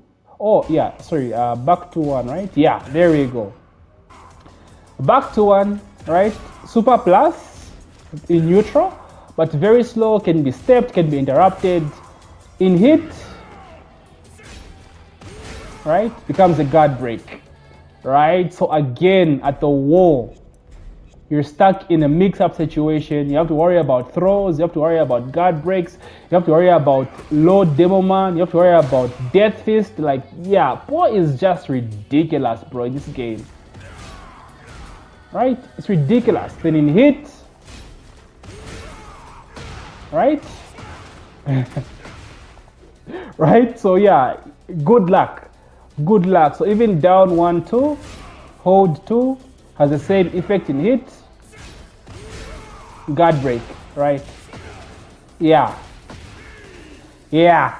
Good luck against Paul at the war, guys. Good fucking luck. So yeah, here are certain moves that I haven't shown you guys. As a Paul main, it's your job to know your character and go through all these moves. I'm just showing you guys the premise of how his hit mechanic works. So Death Fist moves get enhanced, more damage, war splat from Antarctica to Sahara, and guard break moves from the moves that you can hold, like back to 1 and down 1-2. So pretty freaking strong. One of the best hit mechanics in the game for sure. Raven, and as you can see, guys, from the customization, my current main, my favorite character right now. He is so sick in this game, and my highest ranked character as well right now in purple ranks, Flame Ruler Raven. So believe me, I do know how to use his hit. So to understand Raven's hit, you must first understand his new mechanics. So Raven is a ninja of the game. He has shadow clone moves, right? Something like quarter circle forward 1-2, down back 2-1-1, right? Back turn 2-2-1, outstanding 2-3-2. So he has clone moves or clone extensions, but all of his clone moves are unsafe. They are all -14, so we're getting punished by characters like Bryan, who can launch us if they do block these moves. So that's basically how his clones work in the game. Most of them are used for like combo extensions and like mix-ups. want, I'll dive a little bit deeper into that. So how Raven's hit mechanic works, at least one aspect of it, is that all the Raven clones become safe, right? So for example, down forward 1-4 is -14, right? So sorry, in hit they become safe and they give you 2 extra hits. So this is one hit, one clone hit or one doppelganger hit, blue clone at -14, unsafe. So in hit, it gives you 2 clones, 2 hits, and it becomes safe at -3. So this makes him a very oppressive character, right?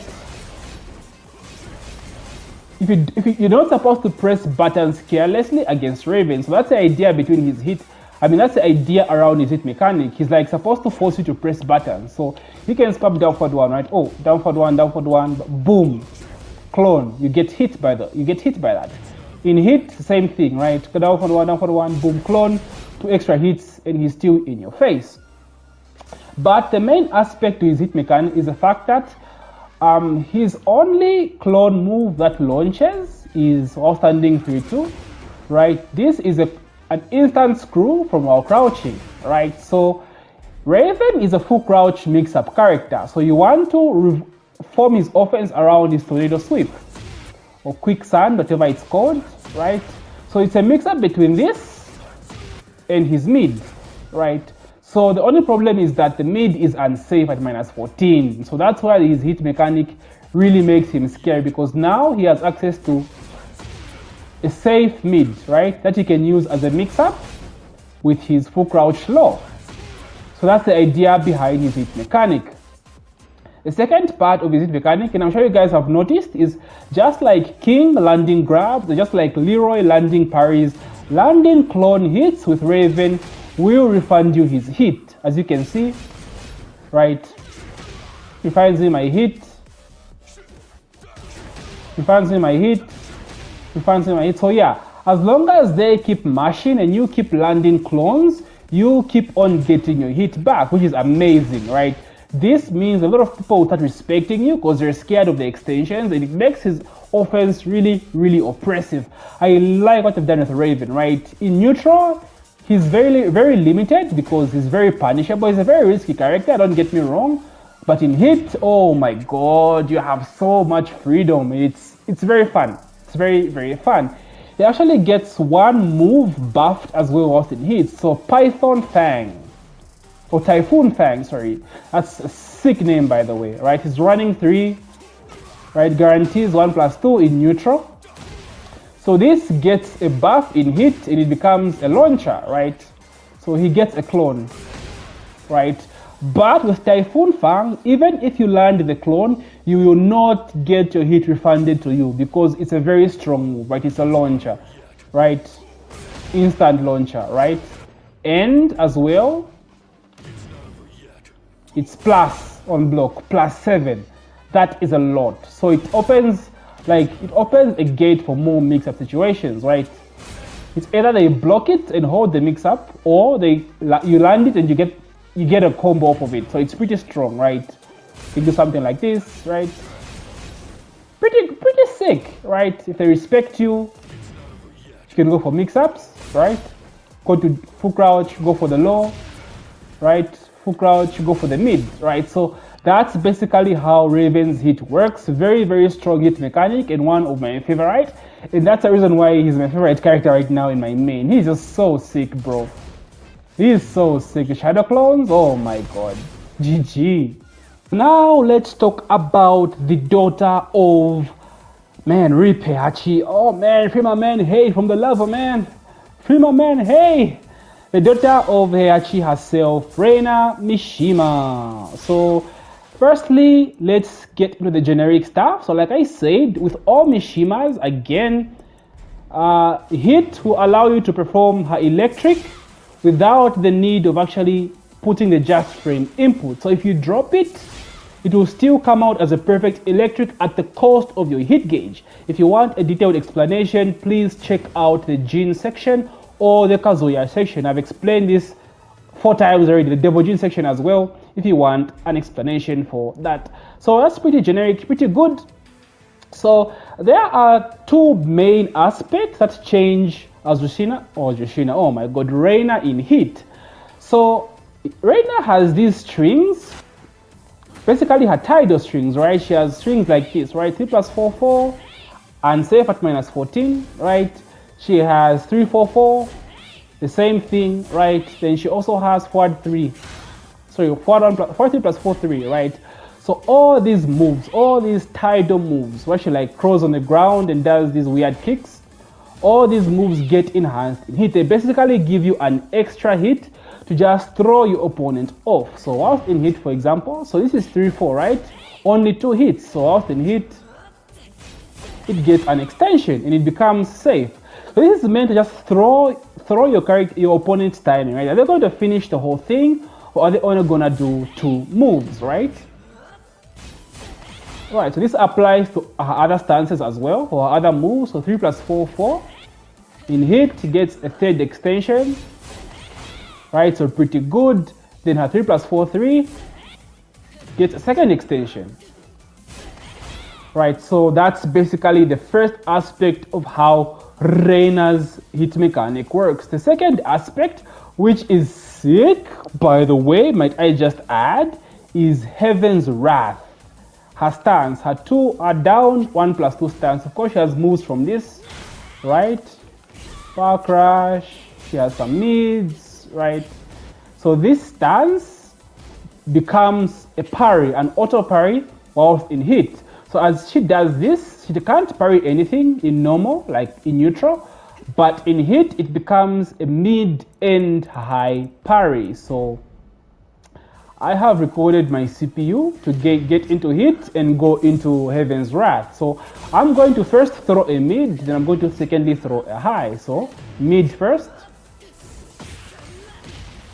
Look at that. How sick is that? Step on me, queen. Then that's a high, right? So pretty sick.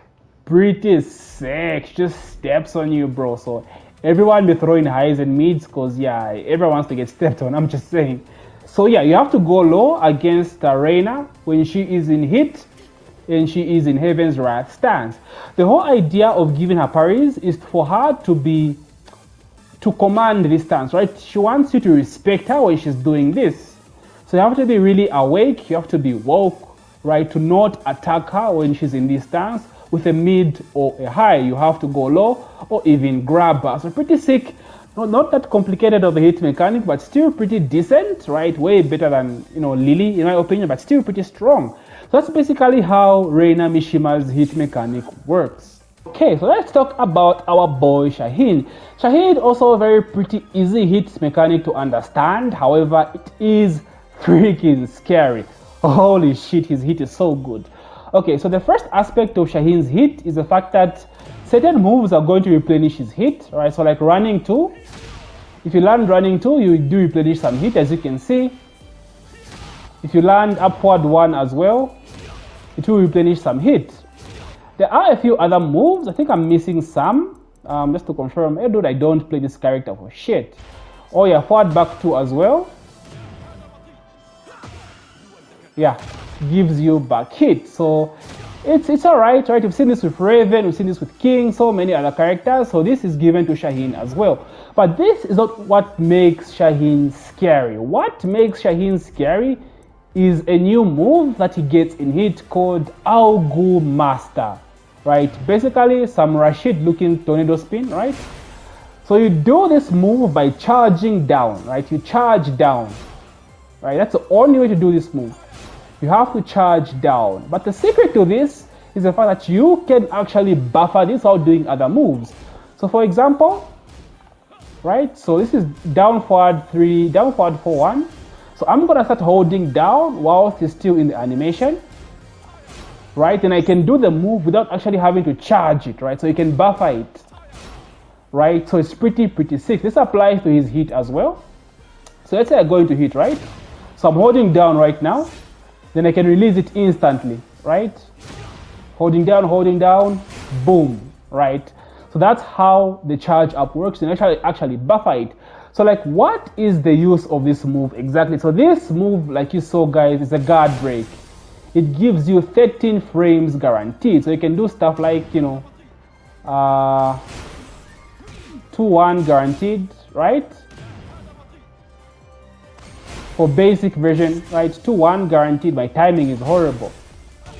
2-1 guaranteed. Anything up to 13 frames is guaranteed.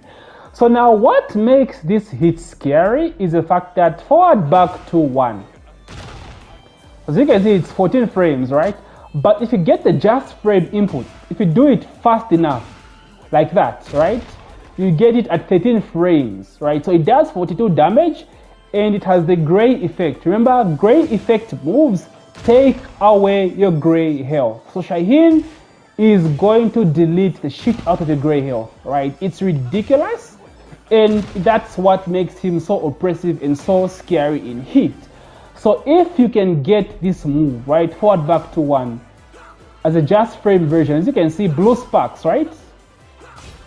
If you can get the just frame version, you can land this after his Augu Master. Now his Augu Master is a high, so he has that going against him. You can duck this, but it's risky, of course, and you don't know when he'll do it because he can buffer it. So he can do something like this, right? Going to hit, holding down, Augu Master into forward back to 1, forward back 1, 2, and now you've lost your gray health and have taken 28 damage, right? So yeah, he is freaking scary, right? He is scary. A very, very strong hit. Very, very efficient as well. Gets the job done. Not that complicated. So Shaheen is very strong in this game as well. So if you're looking to play him, his hit mechanic is actually really, really cracked. And he's fun in this game as compared to Tekken 7 in my opinion. Very, very strong hit. Steve Parks, another of my boy, another of my mains. Steve is my boy. I love this character so much. He's been nerfed, yes, I know, but he's still freaking fun, and I will forever love him. He's my boy, my boy. So Steve's hit mechanic, it's pretty good. I won't say it's OP or like super strong, but it's really, really good and very easy to get the gist of. So to talk about Steve's hit, we must first understand how his extended duck works. So if you press forward 3, right, you get a duck move. And he has certain moves from the stance. So this is duck 1, right? So on normal hit, there's a simple knockdown, right? Gives you follow up, forward 2, right? We know this.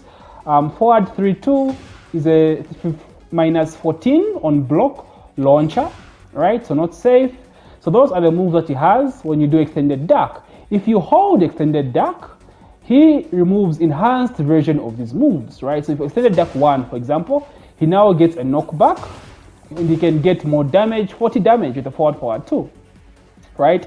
If I go for the enhanced version of 2, I get Skyscraper, which launches them really, really hard. So remember, normal version launches them not that high, enhanced version launches them really, really high. So now his hit revolves around his extended duck, because when Steve is in hit, he gets access to 2 clinch throws. So, okay, so when you go in extended duck, right, and go for a grab, Steve gets a clinch, right? You can't do this with the normal duck, right? It has to be the hold version, and you can get the clinch. So he has 2 versions of this clinch. He has a 1 break, which will leave you at plus 14, so you can get a guaranteed Sonic fan. Right, anything up to 13 frames, up to 14 frames, sorry, you can get that. So you can do other stuff like, for example, back 1, 2, right, and just go for like other messed up stuff, right? So that's his 1 version. You have to break this, or they have to break this by pressing 1, and it takes up a chunk of the hit gauge, as you can see, right? So there is that. And keep in mind, these can be broken if guessed right. So not as oppressive as Dragunov. And that's why I say it's not that OP. So from his 2 version, he gets guaranteed 50 damage from this. So pretty strong, although it takes them away from the wall. And it will make sense as to why that is so. So now Steve, whilst in hit, gets a manual input for extended duck. So I explained about extended duck earlier. So down forward 3 plus 4, whilst in hit, becomes manual input for extended duck. So you still have access to all his extended duck moves, right? Extended duck 1, unblock Steve, unblock my boy. Extended duck 1, right? Extended duck 2. right? So manual input, it makes them come out way faster. So what this means is that you have instant access to his clinch grab, right? This makes it just a little bit more difficult to react to, right? But as you can see, it takes up a chunk of a hit gauge, and the 2 grab takes up so much bar as compared to the 1 grab, right? So at best in a match, you're getting maximum 2 mix-up opportunities with his clinch throws. So that's basically how his clinch throw works out in hit. So now the reason why his 2 takes them away from the wall is because you can actually get a wall splat from his 1. His 1 clinch throw, but it's locked behind some execution, so you must put that into practice. So you can get this, right? I was a little bit too slow. Oh my god, a little bit too slow again. Yeah, the timing is a little bit so strict, guys. Yeah, so you get a wall splat out of 1 with peekaboo for 1+2. So it makes him very scary at the wall. So now you have to guess whether you choose to eat the wall splat, right? Oh my god, Nemi. Too slow. Yeah, it requires some practice, guys, execution. You have to manually go into peekaboo, then get the peekaboo 1+2. Anyway, guys, I showed you the first time. I want to start practicing. I get so excited because it's Steve. I am so sorry for wasting your time with all those drops.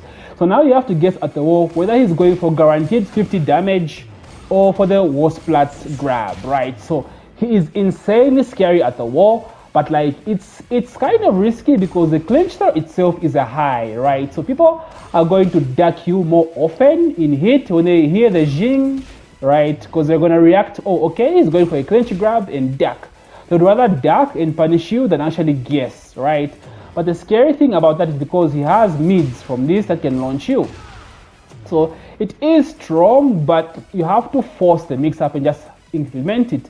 The other thing that, Steve is giving us in hit is the fact that his manual Lionheart stance entry becomes a kick parry, right? So you can parry any character's kicks and go into clinch. So for example, let me record Steve doing his only kick move that he has. So dash up, upward. Okay, wait, can you parry kicks? Sorry, can you parry like high kicks? I might be tripping.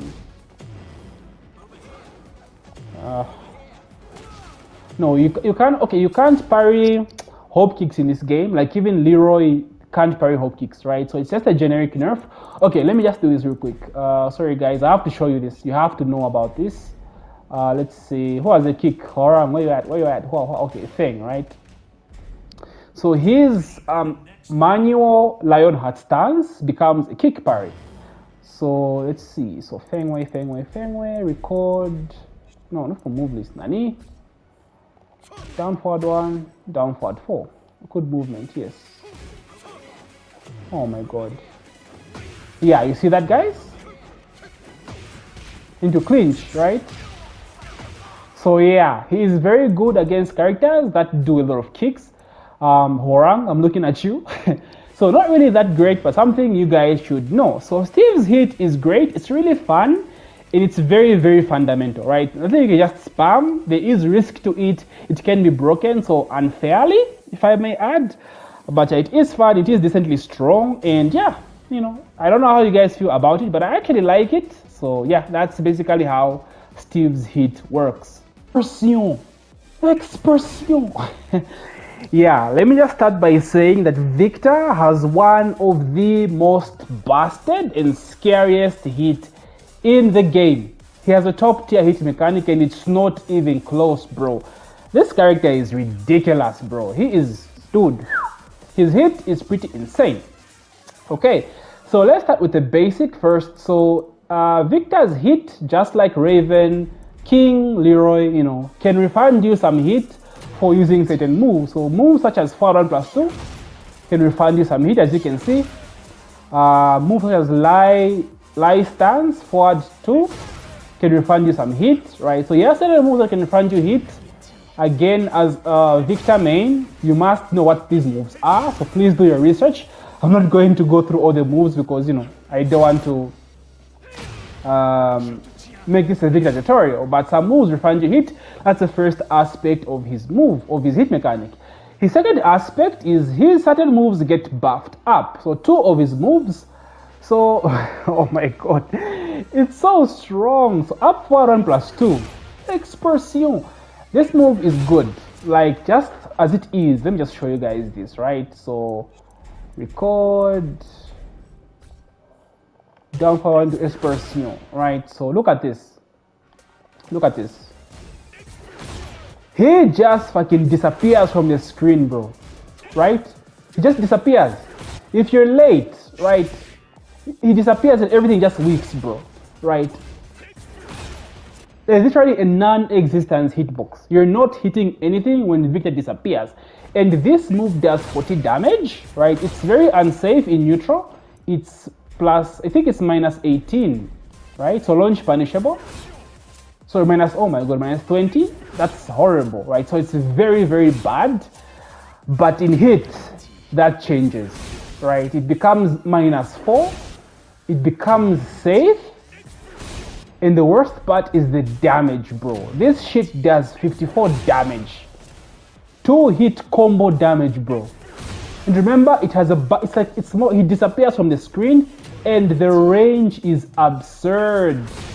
Look at that range. Right, the range is absurd. Look at that range, bro. So yeah, with Victor, it's very difficult to step as well. Right, it's very risky to sidestep. So yeah, this move becomes ridiculous in hit. It's actually insane. The other move that gets enhanced is his life stance down 2. So life stance is a sword stance, right? The freaking Metal Gear Revengeance stance, right? So he has a down 2 move, which is a special mid. You can block this by low, by crouching or standing. That's what special mid means.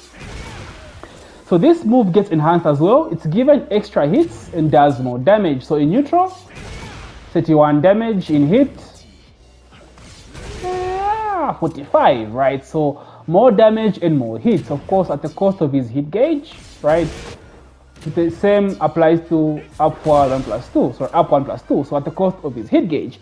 So that's the second aspect of Victor's hit mechanic. 2 of his life stance moves get enhanced. And the third and final part of his mix-up, or his hit mechanic is he gets access to this fucking move, bro. It's so strong. At Mensur Connoisseur, I have to say the name of this move, bro. Mensur Samurai, that's right, Mensur Samurai.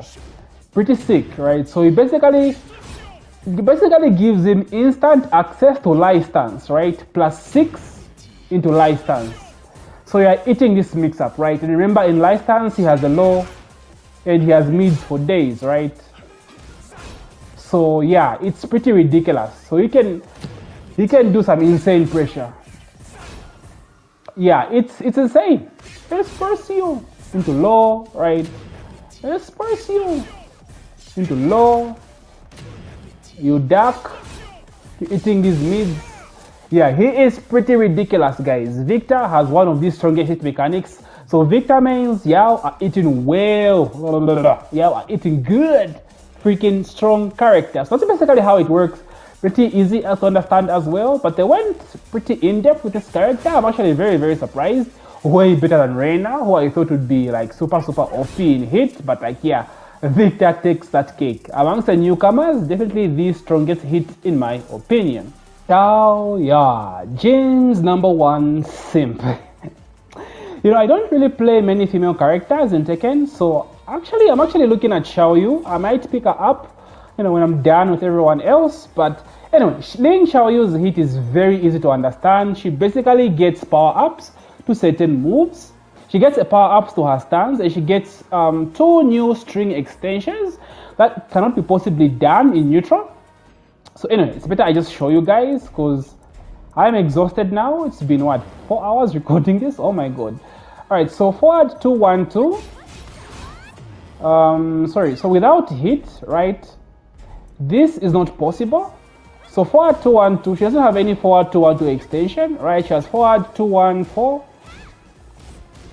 right? She does not have forward 212. However, in hit, she gets forward 212, which leaves her at back turn, right? So she stays back turn at +6, and you do not want a Xiaoyu with her back against you, right? So if you're not ducking the second hit of this string, you're holding that mix-up. You're holding that mix-up, right? And this applies to a forward 1 as well. So she has forward 1 3, which is mid-high, forward 1 4, mid, which is -12. But in hit, she gets forward 1 2, which is basically the same, right? Leaves her back turn. So yeah, you're not dealing with this because it's a mix-up between the high and the mid. So you're holding those plus frames for days, my guy. It's ridiculous. It's really, really good. So she can abuse this stuff. Like it's ridiculous. She's really strong, really, really strong. The second part of her hit is that her hypnotist stance becomes buffed. So Lin Xiaoyu has this hypnotist stance. So the way it works, like in neutral without hit, is the longer she stays in this stance, the more her moves get enhanced. So for example, this is hypnotist 1, right? Normal move, hit engager. Does what? 25 damage. But if you just delay it a little bit longer, it's powered up and does more damage, right? That's 35 damage from 25, so 10 more damage.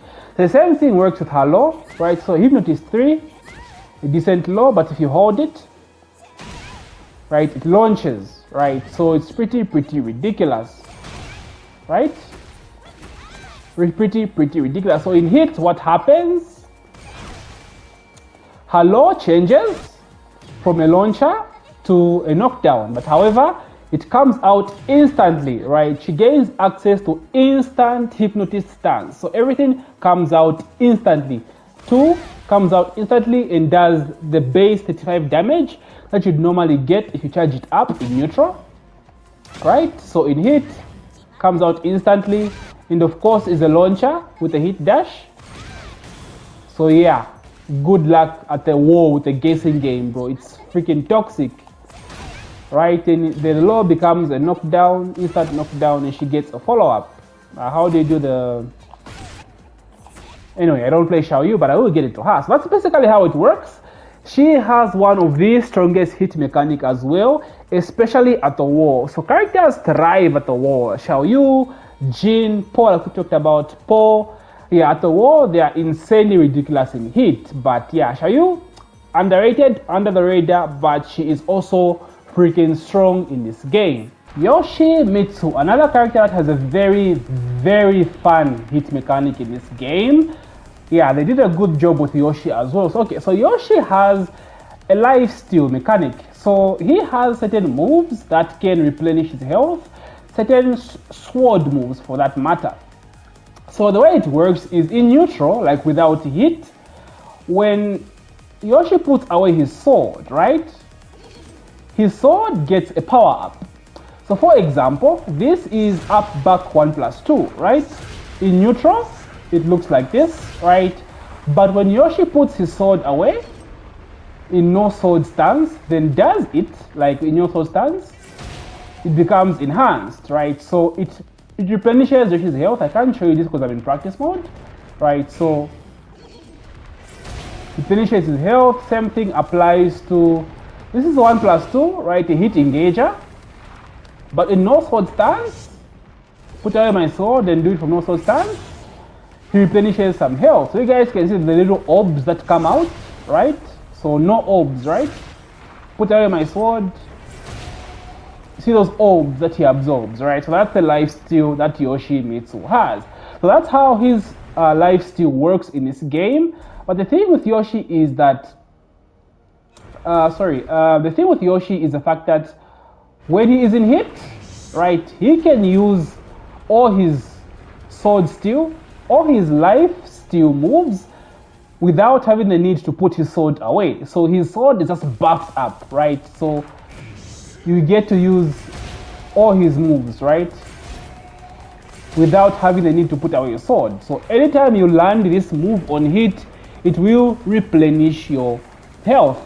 So it's pretty sick mechanic. Another aspect of this is the fact that Yoshi's flash, the infamous flash, of course it was nerfed. It does not combo anymore in Tekken 8. So I have to show you guys this. Boom, boom, record, boom. So down forward one, down forward one. So I'm going to flash in between, hopefully I get it. Yeah, so it doesn't launch in neutral. It does however guarantee you a safe back to 2. So it gives you 14 frames guaranteed, right? So you can do stuff like that, right? Back to 2 is another of his sword steal stances. So if his his life steal moves, Jesus Christ, his life steal sword moves. So when he puts away his sword, then does a flash, he gets a full launcher now. So that's how it works in Tekken 8. It's been changed. It actually gets a huge range buff, right? It's actually ridiculous.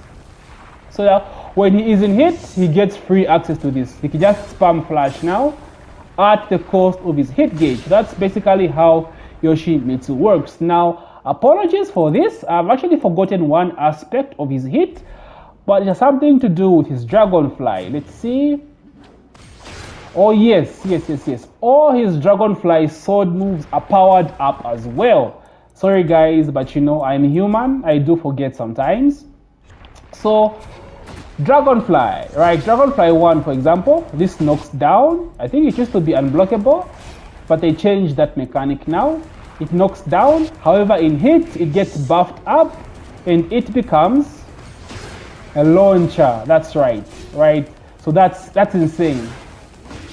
So pretty ridiculous, right? And Yoshi has like a ton of moves that put him into sword stance now. So into Dragonfly, like that, for example, right? So it's insane. It's pretty sick.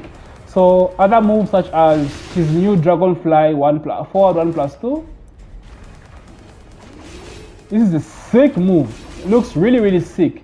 So in hit, it gets buffed up as well, right? Look at that. Deals more damage and has a life steal as well. So that's basically Yoshi's hit, guys. Again, one of the most creative hits in the game. Really fun. And yeah, he is a very scary character in this game. The fact that he can replenish health and use the flash with the insane range, that's pretty insane. And his Dragonfly is very scary now, right? It's pretty sick, right? He can do some crazy stuff. It's insane. Yoshi is ridiculous in this game. He's really fun as well. So yeah, that's how Yoshi's hit mechanic works, guys. I haven't played much Yoshi. I haven't seen much Yoshi, so I can't say for sure how strong his hit mechanic is. But one thing's for sure, it is hella fun to play. Last but not least, we have Zafina. Now, Zafina has to be my favorite female character design in the game. She looks ridiculous. She's very mysterious, you know, the purple color. She's just awesomely designed character, but I don't know if I'll play her, but I will get into her. So Zafina's hit mechanic is actually very, okay, first of all, can we say how ironic it is that she is the last character in the game on the roster, and people are saying she's the worst character in the game? Like, man, it's ironic and pretty freaking sad. So anyway, that aside, but I still love Zaf. I will pick her up and just try her out and see what she's about. So Zaf's hit. So basically she has Jun's mechanic, but worse, right? She takes away her health by using powerful moves, but like unlike Jun, firstly, she can't heal, and secondly, her moves are not as strong as Jun. So she is like budget Jun, right? So she loses health every time she uses Azazel moves. So Azazel moves like, you know, 4+2 takes away her health. So for example, look at my health just draining, right? So she has certain moves from stance, for example, from stance here, there as well. So yeah, that's basically how it works, right? You lose a certain amount of health by using strong Azazel moves, and those moves really aren't that strong. Usually just knockdowns most of the times, right? Most of them are hit engagers, by the way, right? So yeah. So what the hit mechanic does is it buffs up her moves right? They become like super buffed up, right? Wait, do they deal more damage? Am I tripping? I don't think they do, right? Yeah, still the same. So that's 30 damage. This is what? This is 30 damage as well. So in hit, they're still the same. Yeah, so yeah, it's sad. It's sad for Zaf, guys. I'm not gonna sugarcoat it. So anyway, what a hit mechanic does is it makes them, at least most of them, into power crushes. So for example, this is, I think, Mantis, right? Mantis down forward 1 becomes a power crush, as you can see from the white flash, right? So normally it's not a power crush, as you can see. That's it. That's it. No launchers, no nothing, right? So yeah, Zafina was done dirty in this game, right? But if you love the character, I mean, it seems this game seems every character is good that you can still actually play the character and actually do good. So if you do love Zaf, please pick her up. Don't let me discourage you. You know, Shadow is still doing well. Top pro players are still doing well with this character. So she's still strong. She does have what she has to, you know, to win. The other little things are just a bonus. So there you have it, guys. Every character explained. Every character's hit mechanic of Tekken 8 explained. If you have a ton of questions, please ask them in the comment section. If I gave you misinformation, please feel free to correct me. I have to pin your comment and edit it in my description. Of course, the game is new. There is stuff I might have missed, but overall I have covered the basics of every character in Hit. So which character is Hit do you find most fun, or do you find the strongest? Let's talk about it in the comment section. So again, if you're new, please do consider subscribing. I'm doing guides and just Tekken 8 content going ham.